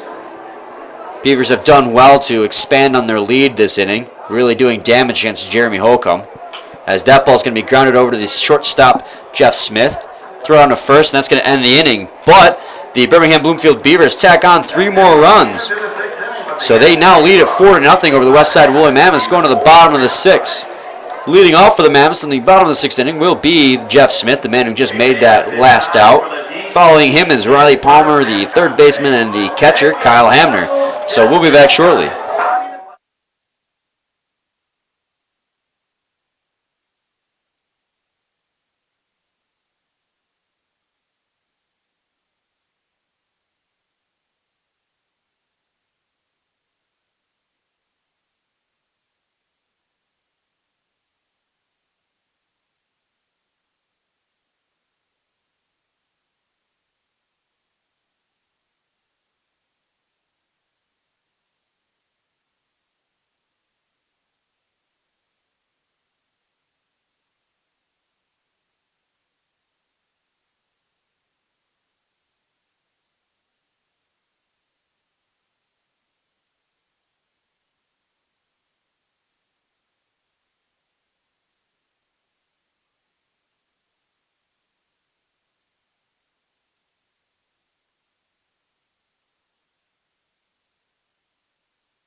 Welcome back, everyone, to the bottom half of the 6th inning. The Beavers now lead at 4-0 after a 3-run top of the half inning. And we have a new pitcher, Brian. We do. Kevin Matthews ends the day going 5 innings pitched with 2 hits and 2 walks, no runs against him, and 9 strikeouts. Not bad. Yeah, he normally walks and strikeouts a bunch of guys, but he only walked 2 today, which isn't bad. And he came into the game with 18 strikeouts and now has 9 more, so 33% of his strikeouts this season came in just 1 ball game. Cameron McKenzie will be in, like you said. So we go from left-handed pitcher to right-handed pitcher.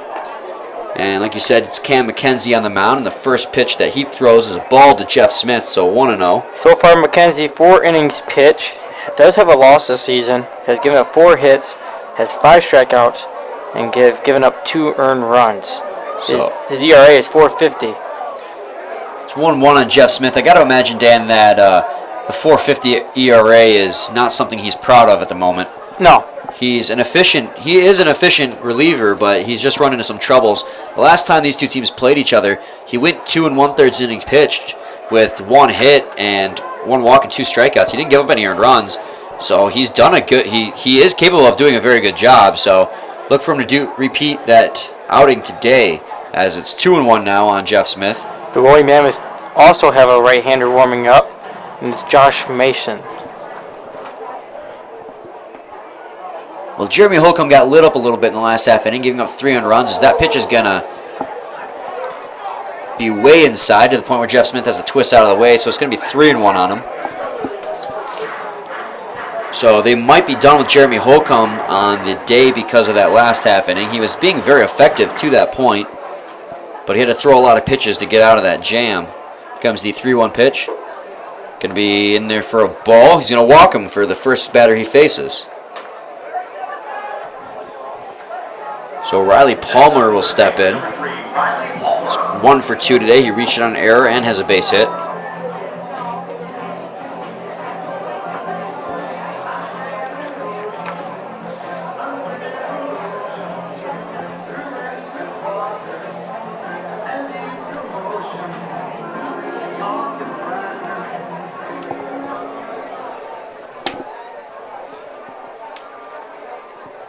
Comes the first pitch. He's going to sky that one to the gap near left field, but gets too much underneath it, and Hernandez makes the play.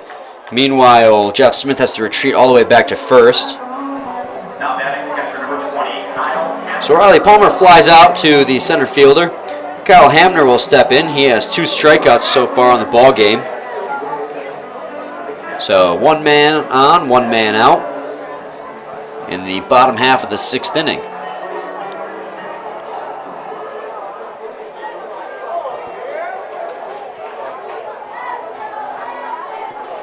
Comes the first pitch to Hamner. He's going to ground that one. It's going to be off his foot, though, so it'll be a foul ball. 0-1.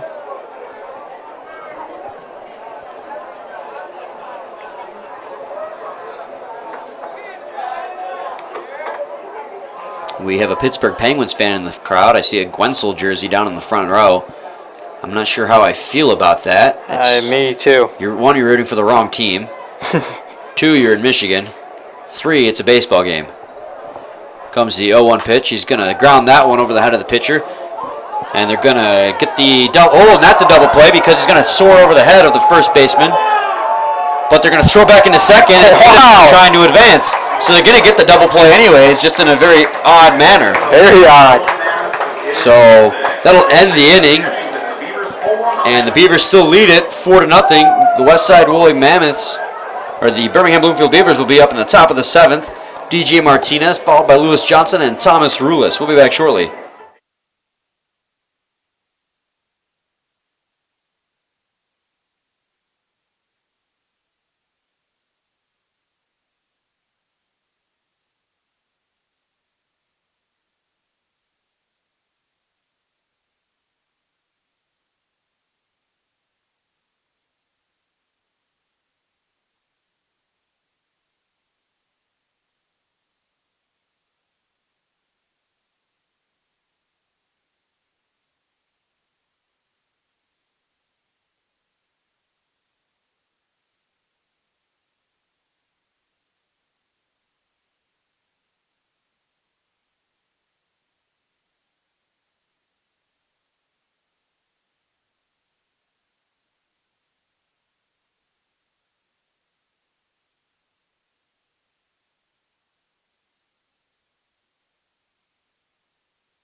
Hit you with it.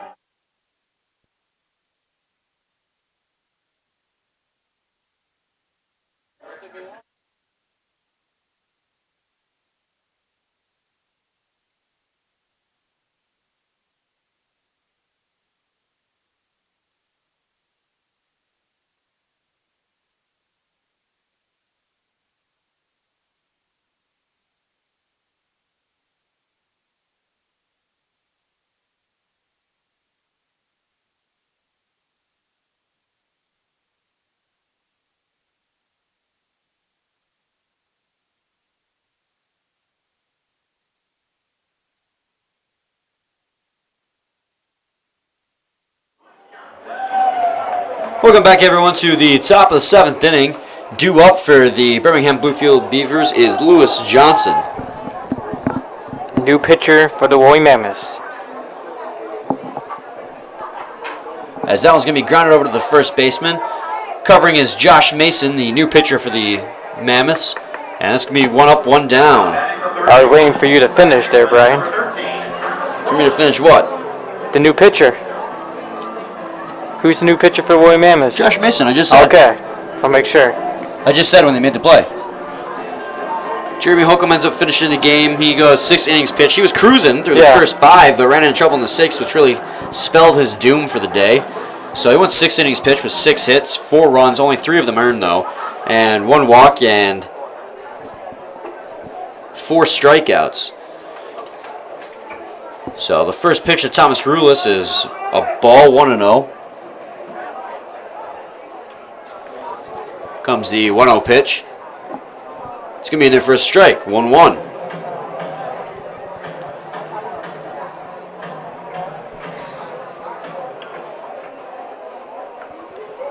The 1-1 pitch in there for a strike, 1-2. Josh Mason so far this season, 3 innings pitch, 4 hits, has 3 strikeouts, and given up 4 earned runs. The 1-2 is going to be chopped over to the second baseman. He misplays it though. So Thomas Rulis will be safe at first base. Now batting the left fielder, number 26, DeAndre Clark. And DeAndre Clark will step in, 2 for 3 today. 2 singles.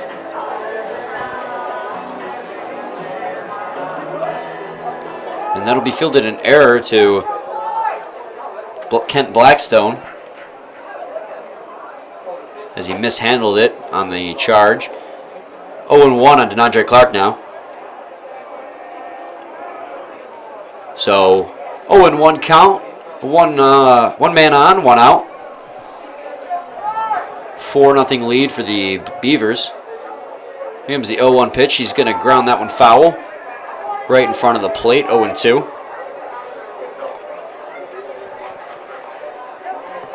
DeAndre Clark comes into this game batting .436 and has added 2 more hits on. So he's at 19 hits this season. Continuing to improve that batting average, which I didn't think was going to be possible. But even if he doesn't get on in this at-bat, he's still 2 for 4. Comes the 0-2. Be in there for a ball. Count is even at 2 apiece. I'm sorry, it's 1-2. Correction.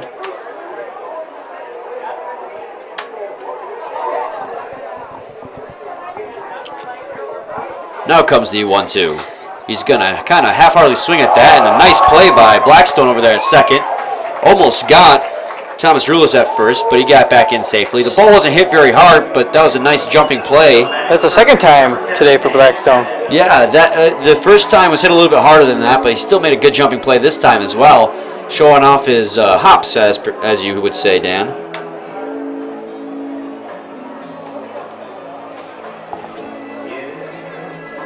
And I believe that one also went off the end of the bat, that just like the last one, that was hit over to him.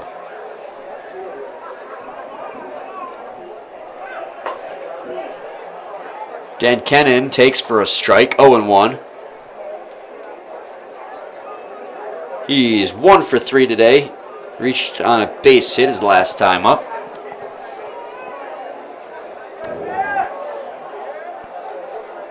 Rulis dives back into first as they throw over, but he's safe.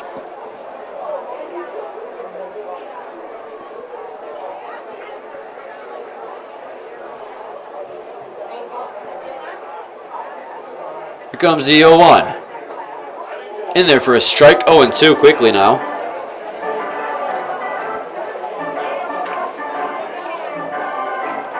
So 1 man on, 0-2 count, 2 outs in the top of the 7th inning. Josh Mason on the mound taking over for Jeremy Holcomb. And he's going to ground that one to the second baseman, Kent Blackstone, who tosses it down to second for the force, and he'll get him. So It's the 7th inning stretch time where the Beavers lead at 4-0. I know I'm ready to stretch. Oh, good Lord, I am too. And so 2 up for the Mammoths in the bottom of the 7th inning is Kent Blackstone, the man who got the assist on that last play, followed by Tyler McVicker and Hagen Wilkie. So we'll be back shortly.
Welcome back to this bottom half of the 7th inning. Brian Fisher and Dan Dilber here on this beautiful Thursday evening.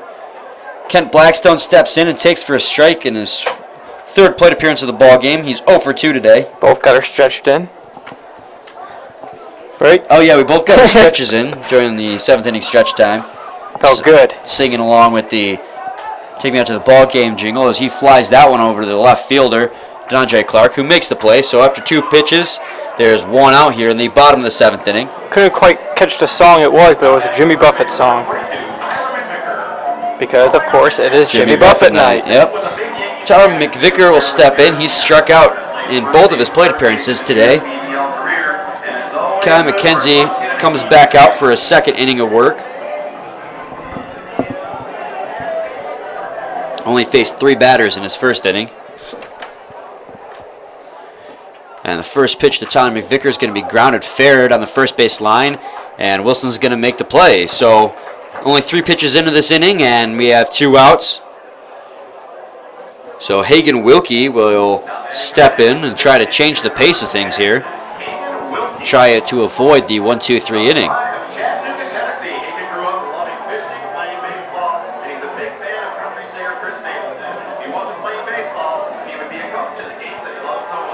So Hagen Wilkie is 0 for 2 today, also struck out and flew out to the right fielder Nick Buckner. First pitch to him is going to be down low for a ball, 1-0.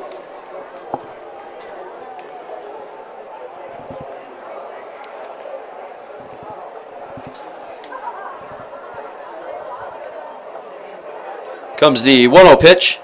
He's going to swing that one in the netting. So 1-1.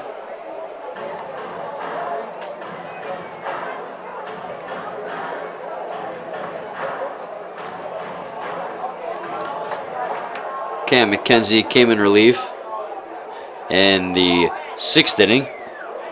Faced the minimum amount of batters. Comes the 1-1 pitch. And then for a ball, 2-1.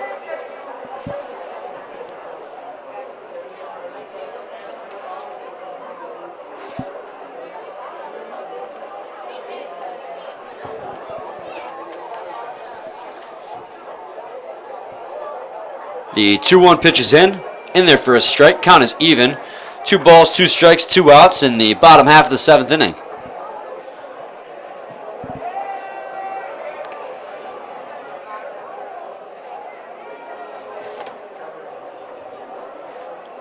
Here comes the 2-2. In there for a strike. He's going to strike him out looking. Hagen Wilkie does not agree with that call, but Cam McKenzie will go 1-2-3 in the bottom of the 7th inning. So after 7 innings in the books, the Beavers still lead at 4-0, going to the top of the 8th inning, where due up for the Beavers is John Crank, Nick Buckner, and Robert Lucidos looking for his first hit. So we'll be back shortly.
Welcome back, everyone, to the top half of the 8th inning.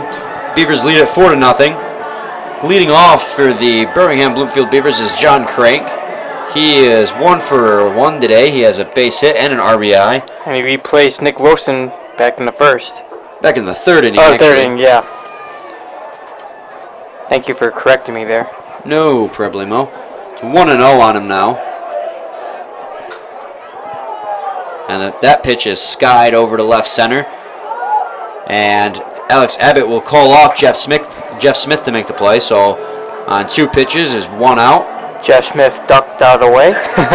Yeah, he crouched down into the Claude Lemieux position, or we call that the turtle. And Alex Abbott towered over top of him to make the play. So Nick Buckner will step in. He's 0 for 2 today. He has a walk back in the 2nd inning. His team currently leading by 4 runs. First pitch to him is a strike.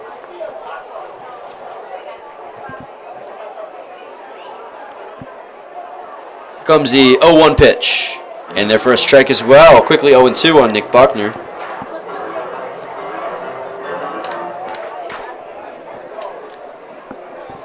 Oh, 2 pitches in. He's going to swing and he's going to fly that one for a base hit to left field. So after getting behind the count 0-2, the 3rd pitch he sees, he hits for a single. Now batting the catcher, number 17, Robert Lucido. So Robert Lucido will step in for his 4th plate appearance of the ball game. He still doesn't have a hit yet in the league. This is his debut in the league as well. So he looks to finally get on base. The first pitch to him is going to be in there for a strike, 0-1.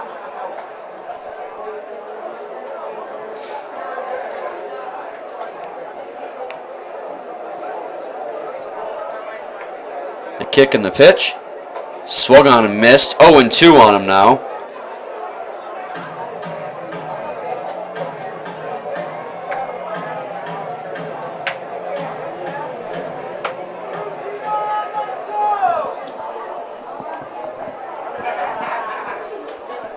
Here comes the 0-2 outside for a ball. 1-2. We have 1 man on with 1 out. 4-0 lead for the Birmingham Beavers here in the top of the 8th inning.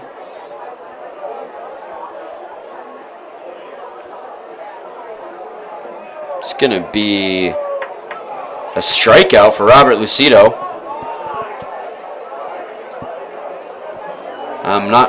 It looks like he must have checked his swing on that one.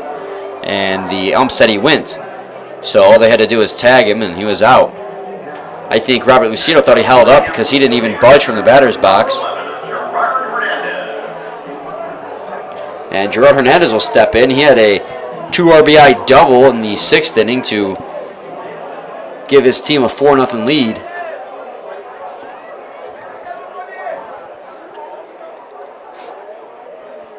So he's got a man on first right now with 2 outs. The first pitch to him is going to be swung on and fouled into the netting. 0-1.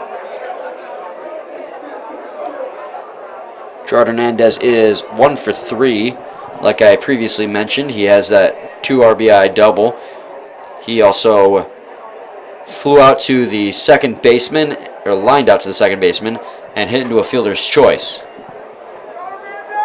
Here comes the 0-1. He's going to swing and make good contact on that one down the third base line, but it's going to land foul. So it'll go to 0-2 now.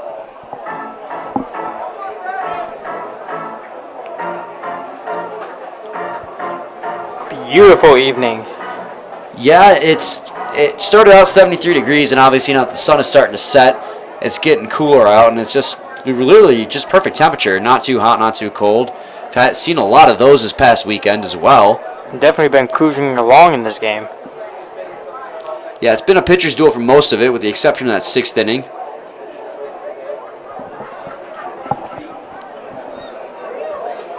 And that one's in for a ball, 1-2.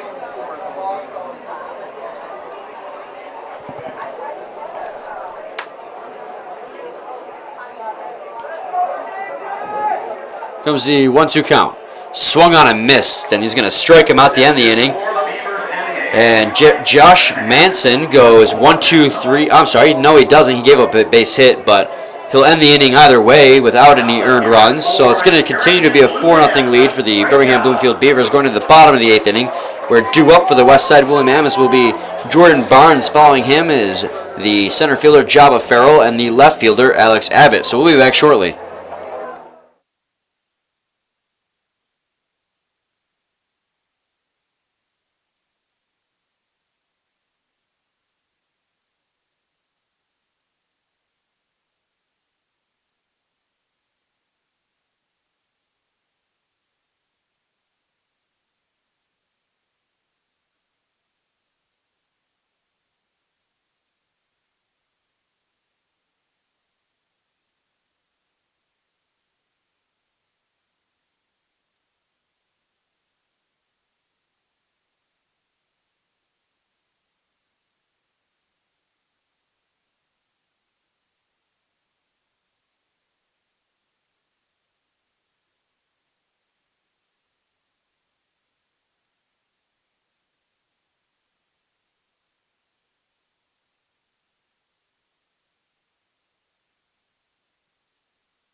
Welcome back, everyone, to the bottom of the 8th inning. Leading off for the Westside Woolly Mammoths is Jordan Barnes. The Beavers currently lead at 4-0, and we have a pitching change as well, don't we, Dan? Yes, we do. It's Brian Heldman. Yeah, he takes over on the mound after Cam McKenzie does 2 innings of fine work in relief of Kevin Matthews. Cam McKenzie's final line is 2 innings pitched with no hits, no runs, 1 walk, and 1 strikeout. So, Dan, I have to say he did a phenomenal job. Yes, he did. Following up Kevin Matthews, and hopefully Brian Heldman can continue that trend as it's 1-0 on Jordan Barnes. Swing and a miss, 1-1 now.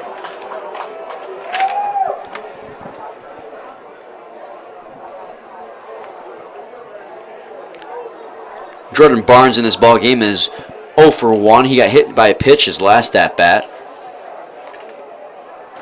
It's going to be in there for a ball, 2-1. Hellman has 5 innings pitched, does have a win, has given up 3 hits, has 5 strikeouts, and has given up 2 earned runs with an ERA of 3.38. Swing and a miss, 2-2. Try again. Small sample size, Dan. So Yes. you can't really say too much so far, but he's been doing pretty good. And he's got that sidearm pitching style. Yeah, which is really tough for hitters to pick up on. And swing and a miss. He's going to strike out the first batter he faces. Definitely confused Barnes. Now batting the center fielder number 7, Joe Farrell. So Joe Farrell will step in. His team currently down by 4 runs. They only have 4 more outs left to go. Or 5 more outs left to go in the ball game.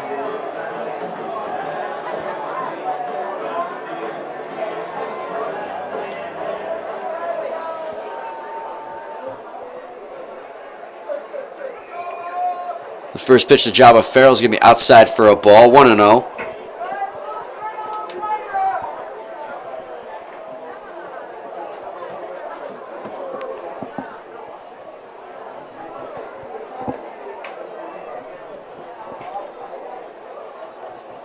The 1-0 pitch is in. He's going to foul that one off, 1-1.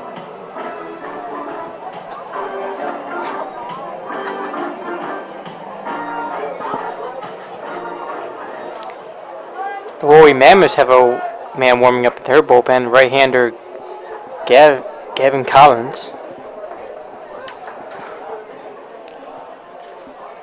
The 1-1, he swings and he fouls that one. Or I'm sorry, just missed on it. So 1-2.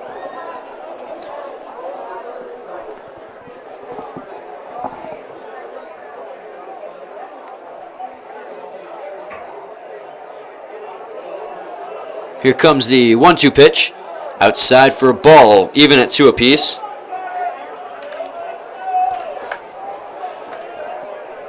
Jabba Farrell is 0 for 2 today. He had a walk and stole a base in the first by hitting to his double play last time up. Comes the 2-2 pitch. Outside for a ball. Runs it full now at 3-2. 3 balls, 2 strikes, 1 out. Bottom of the 8th inning.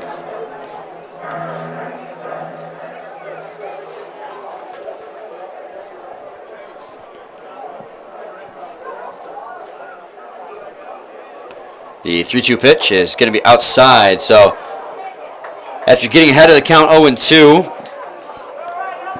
Brian Heldman throws him 4 straight balls for a 1-out walk.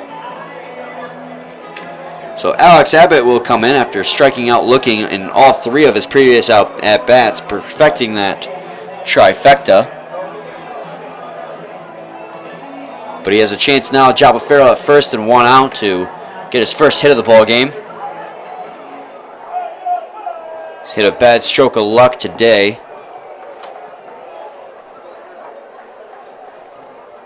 As they're going to try and steal second. Slide, and they're not going to get him, so Jabba Farrell will have his second steal of the ball game. Wasting no time in an attempt. The first pitch in the next batter. It's going to be 0-1 on Alex Abbott as he swung at that pitch.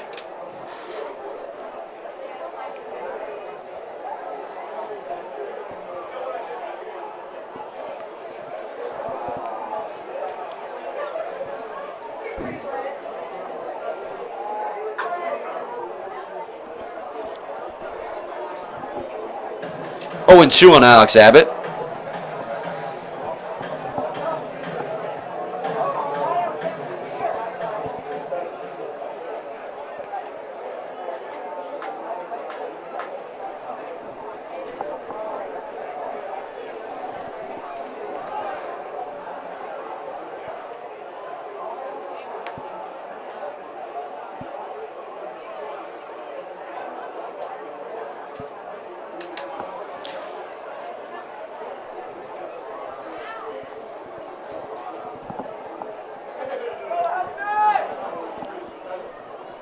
Comes the 0-2 pitch, going to be inside. And is going to hit him. So he's going to avoid four straight strikeouts and will reach base for the first time today on a hit by pitch. So now there's a chance for the Woolly Mammoths to drive home their first run of the ball game with men on first at second with only one out for Jeff Smith. Jeff Smith is 1 for 1 today with an infield single and walking the other 2 times. Now, Abbott wasn't the only batter on the Woolly Mammoths hit by a pitch. Also, Jordan Barnes, back in the 5th, was hit. That hit by pitch, the first hit by pitch, Dan, came courtesy of Kevin Matthews, who exited the game after 5 innings.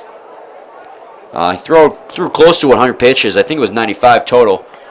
He did a very good job starting today, followed by Cam McKenzie, who also did phenomenal. And Brian Heldman tries to keep that trend going here, but now with only 1 out, he's walked a man and hit a man. So we'll see what he does next now with Jeff Smith in an 0-1 count. That one's grounded up the middle and through for a base hit.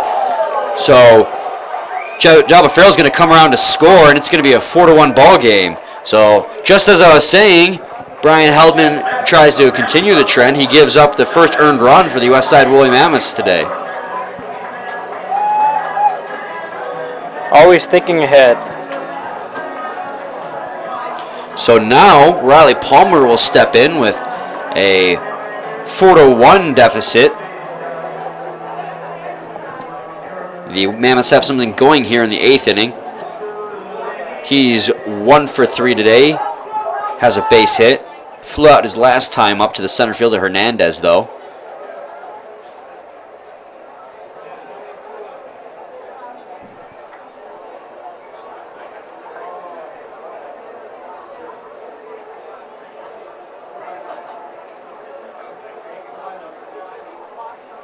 The first pitch to Riley Palmer is going to be swung on and hit foul down the first base line.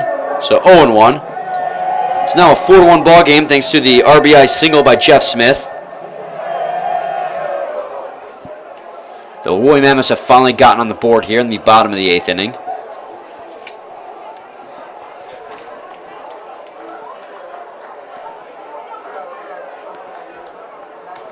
Here comes the 0-1 pitch. It's going to be low for a ball, 1-1.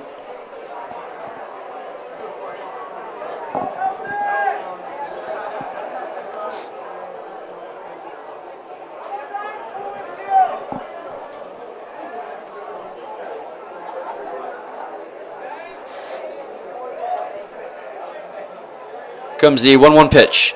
Skied in the air directly behind home plate. So it'll be 1-2 on Riley Palmer. Got 1 man out with 2 on here in the bottom of the 8th inning. 4-1 Beavers lead.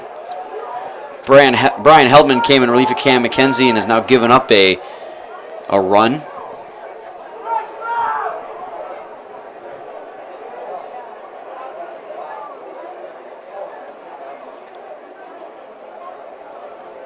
Here comes the 1-2 pitch. Flown down the third base line, but foul into the patio. So a main 0-2.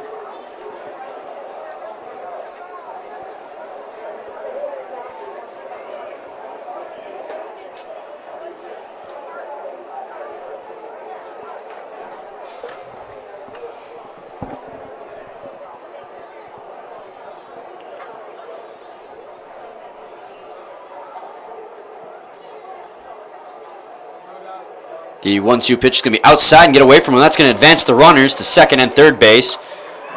And they're going to hold there. So now it's going to be an even count at 2-2. And Riley Palmer has a chance to drive 2 runs home with a base hit here to make it a 4-3 ball game. Like Bob Uecker used to say, just a bit outside. That one was a little bit more than just a bit, though. As that one, Lucido had to chase down.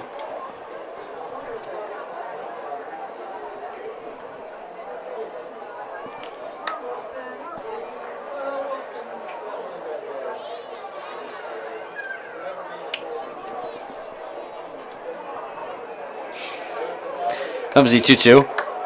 Going to be in there for a strike, and he's going to strike him out. He didn't agree with that one. He doesn't. He's still arguing with the umpire. But nothing's going to happen if you argue with the umpire, as Kyle Hamner has to escort him away. So now Kyle Hamner will come in with 2 outs and 2 men on and a chance to make this a 4-3 ball game. Kyle Hamner is 0 for 3 today. He hit into a fielder's choice his last time up.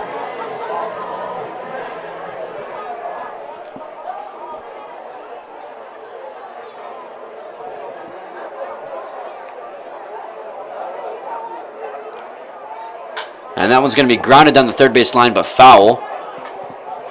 So it'll be 0-1 now.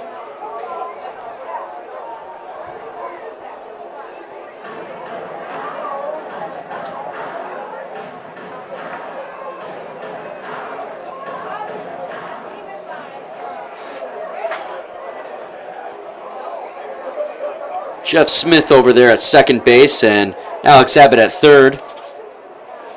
The Woolly Mammoths have driven home a run today, as that ball is going to be skied foul. Go to 0-2. But they still trail by 3.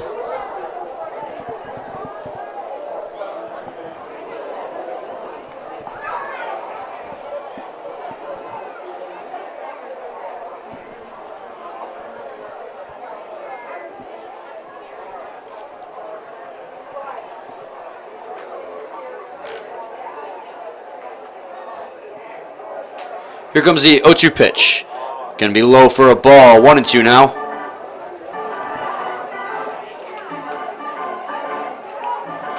The lone RBI for the Westside Woolly Mammoths came courtesy of Jeff Smith.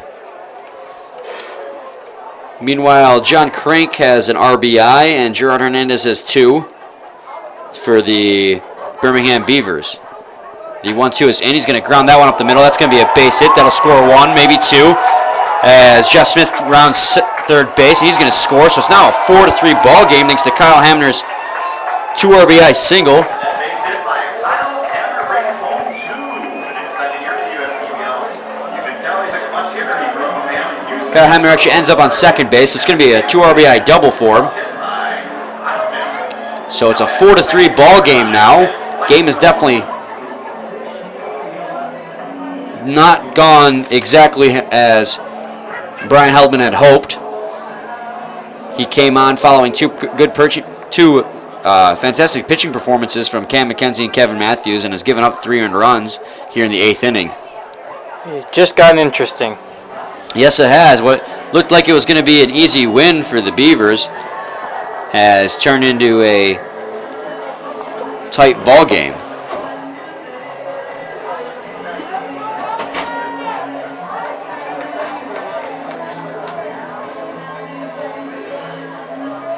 So Kent Blackstone will step in, and with the tying runner at second base, a chance to tie the ball game in the bottom of the 8th.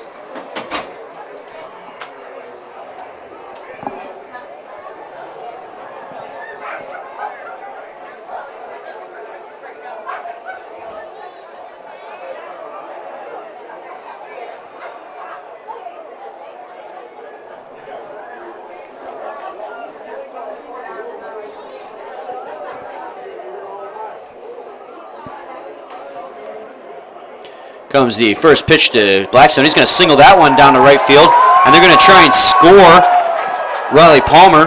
And the throw to the plate is going to be off the mark, and it's going to be a tie ball game here in the bottom of the 8th inning.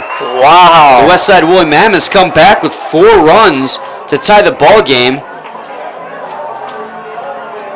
Now batting the first baseman, number 22, Tyler McVicker. And that'll be an RBI for Kent Blackstone as Kyle Hamner comes all the way home to score. Fans are happy. It has been an interesting game. Yeah, Brian Heldman just not having it today. He doesn't have his stuff. And Tyler McVicker will step in now. He's going to swing and fly that one deep over right field. And that ball is going to be a home run. Wow. Westside Woolly Mammoths come back with a 5-run. It's going to hit off the wall for a double, actually. Oh, okay. That was close. I thought it was gone.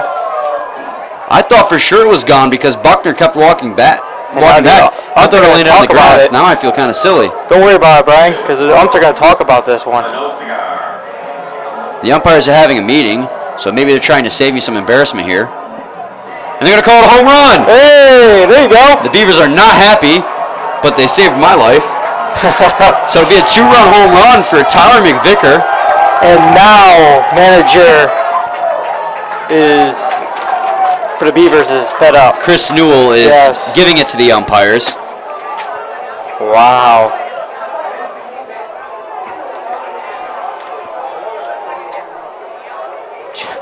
This has been crazy. Yeah, Brian Heldman comes in with a 4-0 lead, and now it is 6-4 in favor of the Westside Woolly Mammoths. And he is just laying into the umpires because he disagrees with that call. I thought it had landed behind the wall over there on the hill, and then when they threw it back in, I was surprised.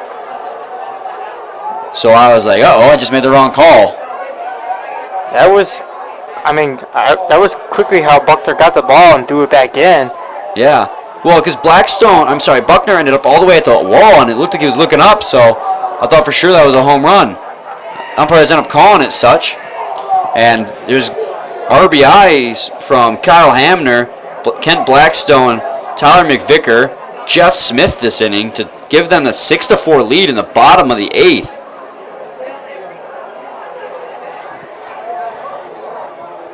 And they're still umpires showing much patience out there, Dan. This is very odd. From where I was seated, I thought it was a home run as well, but I don't have like supervision or anything. And we don't have a replay booth or anything either to double check on it. So the umpire's call is what goes. And I have 4 eyes because I'm wearing glasses, and I still didn't see it. Oh. I'm wearing my contacts too. He's still arguing with the umpires. This is very crazy. This has been a crazy inning. You know, the Woolly Mammoths being down most of this game, and then this whole inning coming back like it's easy. And the fans getting a little bit rowdy, just waiting for the game to continue. You know, they did play that Frozen song, Let It Go. I'm impressed by the umpire's patience. If this was the MLB, he would have been gone already. He's going back and forth. You just see the heads move. Yeah, Chris Newell. He keeps laying into one manager, then the next.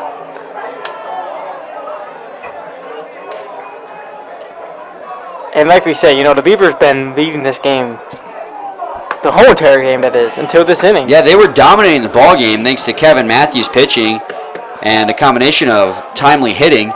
But this inning has just been all Westside Woolly Mammoths, capped off by a 2-run home run just now. Now he's just focused on the infield ump. Now he's laying the hands. I don't know what's going on here. This is crazy. He's still letting him know. And the umpires are getting back in the position, but Chris Newell is going to follow him over there and continue to argue with him. This is crazy. He's not going to win the battle. No, he's not, and I have to wonder when the umpire's patience is going to wear out. And he follows him all the way over to the first base and continues to talk with him. You know, usually an ump would just throw him out of the game by now, but, you know, they're giving it to him. I'm waiting to see. I have to imagine it's got to be soon. Fans just want to play ball. We just want to play ball right now. Yeah. And arguing with the ump is not going to accomplish anything, and he's just venting his frustrations. And the boos come. Yeah, the jeering begins as they just want the game to start.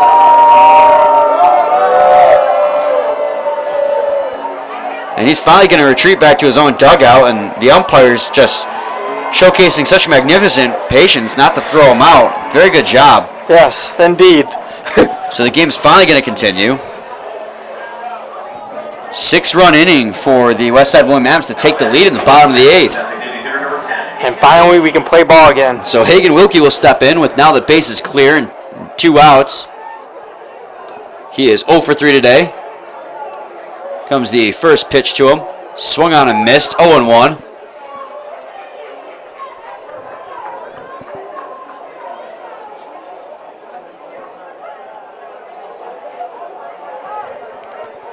The 0-1 pitch is in. And their first strike, 0-2.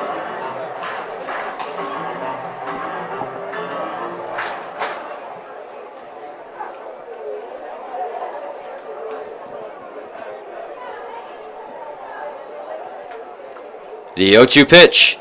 Outside for a ball, 1-2.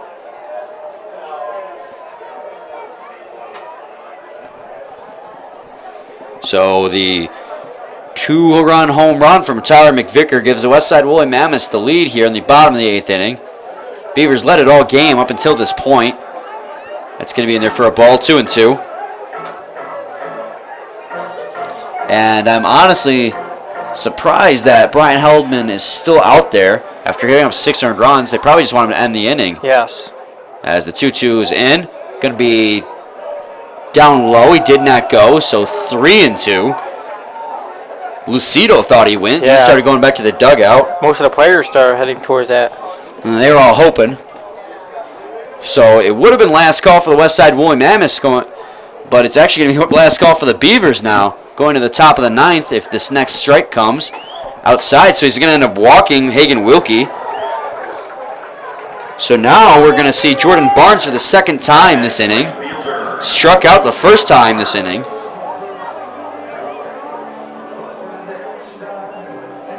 Running out of room here. Yeah. Yeah, I'm curious. I'm trying to figure out where I'm going to write this. I just drew a line underneath. That's what I usually do. That's my helpful tip to you. I'm going to take it as that one's going to be grounded foul, 0-1.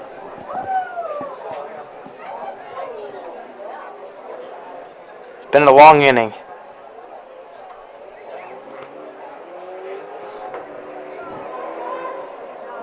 Comes the 0-1 pitch. And there for a strike, 0-2.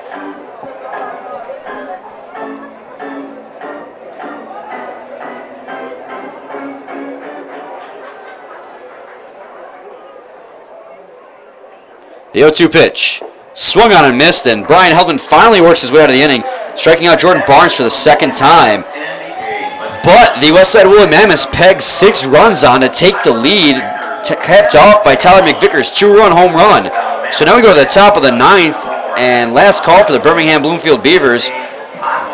And leading off for them will be DJ Martinez, followed by Lewis Johnson and Thomas Rulis, the 7, 8, 9 hitters. So we'll be back shortly.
Welcome back to the top half of the 9th. The Beavers led the game 4-0 up until the bottom half of the 8th inning, where they exploded for 6 runs, capped off by the Tyler McVicker 2-run home run. And of course, manager Chris New had a lot of words to say about that. That had to have gone on, it felt like 5 minutes. So we have a couple of notes for you. Gavin Collins will come in to pitch for the 9th inning for the save situation. Josh Mason goes 2 innings with 1 hit and 2 strikeouts, no runs or walks. He does a fantastic job in relief for Jeremy Holcomb.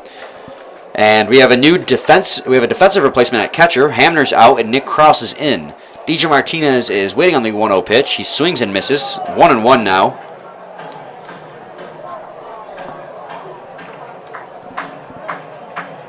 And it was a pitcher's duel all the way up until the 6th inning, where Holcomb got hit up. And then the 8th inning, where Heldman got hit up. So it's going to be 1-2 now on DJ Martinez. So 2 pitchers bear the weight of all the runs today, when every other pitcher we've seen has been phenomenal. Holcomb has 3 earned runs, and Brian Heldman will have 6. The rest of them have 0. So it looked like it was shaping up to be a pitcher's duel, but ended up being a shootout instead. Yeah. Now Collins, he has 4 innings pitch, does have a loss, has given up 2 hits, has 3 strikeouts, and 1 earned run. As that one's skied in the air behind the plate, Krause will try and get over there and make the play, and it's going to land in the stands right in front of the first row. So 2-2 now. And like you said, Brian, Beavers been dominating the beginning of this game, most of the game actually, until last inning. Well, the combination of their hitting and Kevin Matthews pitching really dominated the first half of the game. But once Kevin Matthews was out, well, actually, really, once Cam McKenzie left and Brian Heldman came in, it just all kind of fell apart. I'm not sure if they got comfortable with the lead or Brian Heldman just had a bad game, but 6 earned runs in the bottom of the 8th gives the Mammoths the lead. It's going to remain 2-2 after he fouls another one off. DJ Martinez is 0 for 3 today.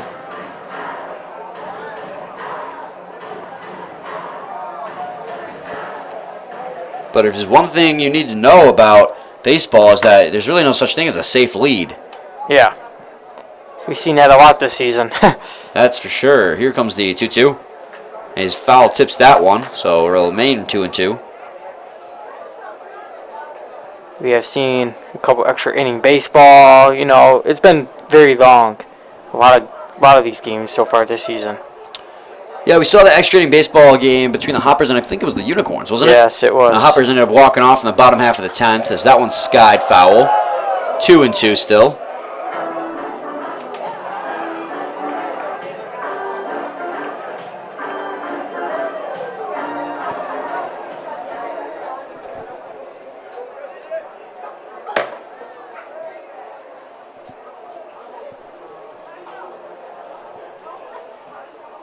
As Martinez waits on the 2-2 pitch. Here it comes. Swing and a miss. So Martinez goes down on strikes. And the first batter on the top of the 9th is gone down swinging. So with 1 out, Lewis Johnson comes up. Mammoths still lead at 6-4. Now batting the designated hitter number 19, Lewis Johnson.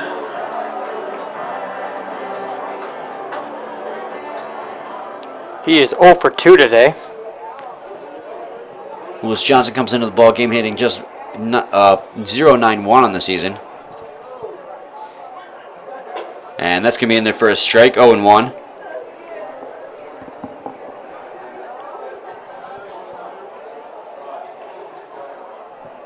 Lewis Johnson 0 for 3 today. Strikeout and 2 groundouts. The 0-1 pitch. In there for a ball, 1-1. Great on the correction there. Scoreboard's a little bit slow today. Yeah, scoreboard says 0-2, but looking at my score sheet, I know he's had 3 plate appearances, and all 3 have resulted in outs. Should have looked at my score sheet.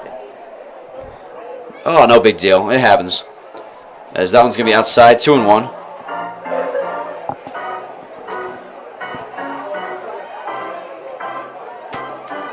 Don't sweat the small stuff, Dan. Don't sweat the small stuff. Is that your helpful tip? That's how I get through every day. I work in retail after all, besides this job, so you have to learn to let things go. As that one is chopped over to the second baseman, Blackstone. Easy throw to first for 2 outs. 2 up, 2 down, 1 out left, and it's up to Thomas Rulis to get motors running for the Beavers.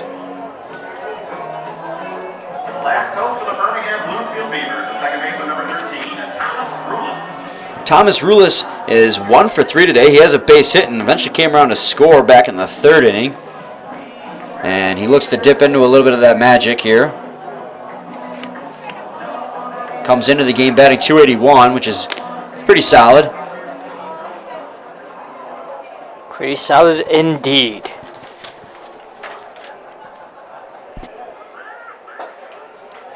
As the first pitch he sees is a strike for 0-1.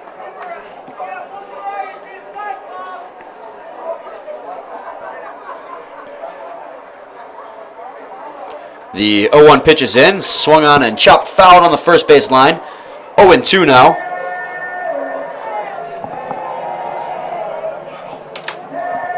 As the Beavers are down to their final strike. Yes, they are, Dan. Just 1 strike away from losing this game. If they could have avoided, you take out that last half inning, they would have the lead, but the relief pitching could not hold on, and they're 1 strike away, and he strikes him out swinging, and that ends the ball game.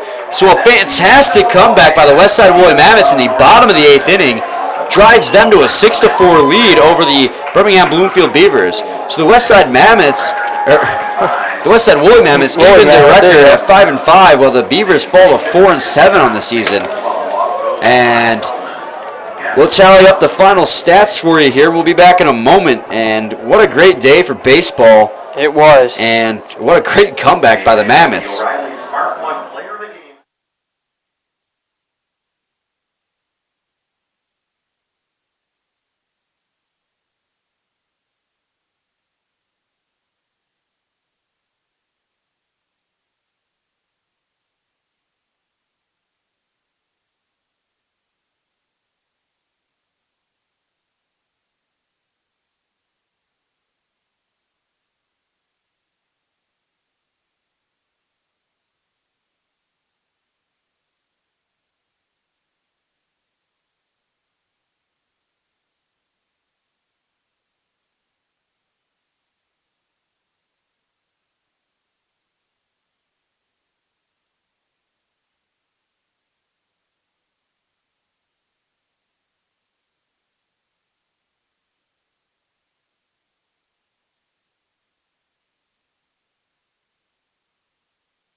All right, welcome back, everyone. Brian Fisher and Dan Dobler here for this post-game chat. Game between the Westside Woolly Mammoths and Birmingham Bloomfield Beavers ends with the Mammoths mounting a comeback and winning 6-4. Very surprising. Yeah, in the 8th inning they were losing 4-0, but scored 6 runs in the bottom of that 8th to power themselves to the victory.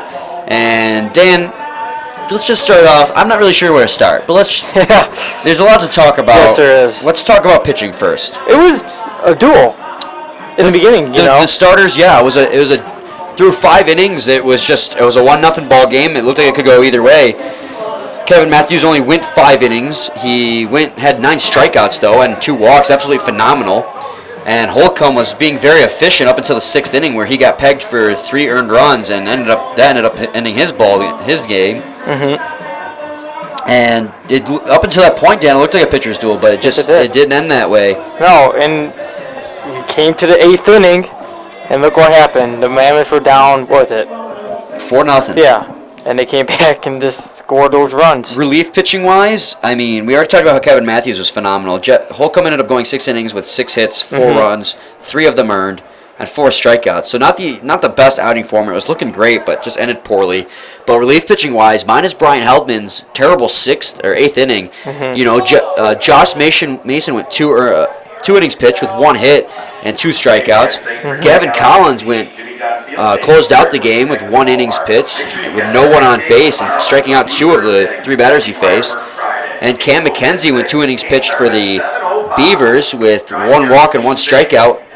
So relief pitching wise, it was just a great game. Brian Heldman absolutely melted down on the mound though. Yeah, he did. In the bottom of the 8th inning. And then you had that long discussion with Chris Newell and the ump. Yeah, Chris Newell and the umpire had a long discussion, but Brian Heldman only went 1 inning pitched with 4 hits, 6 earned runs, 1 walk, and 3 strikeouts. He actually struck out all 3 batters that he got out, but I mean that doesn't really ease the wound of 6 earned runs that ended up blowing the game. I mean, if you had to give a pitcher of the game, Dan, who would you give it to? I want to give it to Kevin Matthews. I could see that. I mean, he was phenomenal. 9 strikeouts in 5 innings is crazy good. Mm-hmm. I'm going to give it to Kevin. I mean, that's 1 strikeout shy of what he did in his short no-hitter where he struck out 10. The guy's a strikeout machine, and he throws super hard. Yes, he does. And just for the sake of not having the same person as you did, I'll go with Gavin Collins, the guy who closed it out in the 9th inning. Yeah, just for the sake of not having the same guy. He struck out 2 batters, and he closed out the game, not really giving the Beavers a chance to respond to that 6-run 8th. So I'll give it to him as far as pitcher of the game goes. If you had to give an offensive player of the game, who would you give it to? It's going to be hard. Let me hear what you have to say first. All right. Obviously, I think a lot of people will want to go with Tyler McVicker for the 2-run home run, but honestly, I'm going to go with Jeff Smith. Okay. He went 2 for 2 today. He had 2 walks and 2 base hits and 2 RBI, too. So he just was on fire today. Or correction, he only had 1 RBI, but 2 walks and 2 base hits with an RBI, 2 for 2. I mean, solid all the way around. That ain't bad at all. You know, I'm going to have to go with McVicker then. McVicker with that 2-run home run. That definitely changed that things. Not everyone apparently agreed on. No. The ump called it a home run. But that was something that changed this whole entire game. Yes, it did. I mean, the game at that point was tied, and it was looking like it might go on that way, and then McVicker steps up after the game gets tied and just launches one to right field. So because of him and the rest of the offense in the 8th inning, the Woolly Mammoths are the victors today. Yes, they are. Now, we have a great matchup again tomorrow.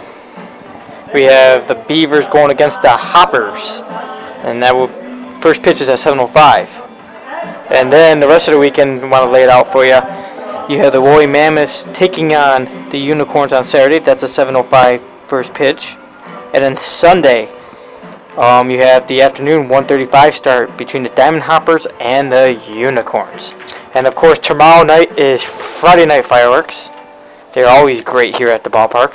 Yeah, so come in to just see the fireworks if you have to, because it's a lot of fun. And it was a great evening of baseball, Jimmy Buffett night. It couldn't get any better than that. No, it couldn't. And, well, that's about it from Jimmy John's Field here. The Westside Woolly Mammoths topped the Birmingham Bloomfield Beavers 6-4 in what was an 8th inning comeback.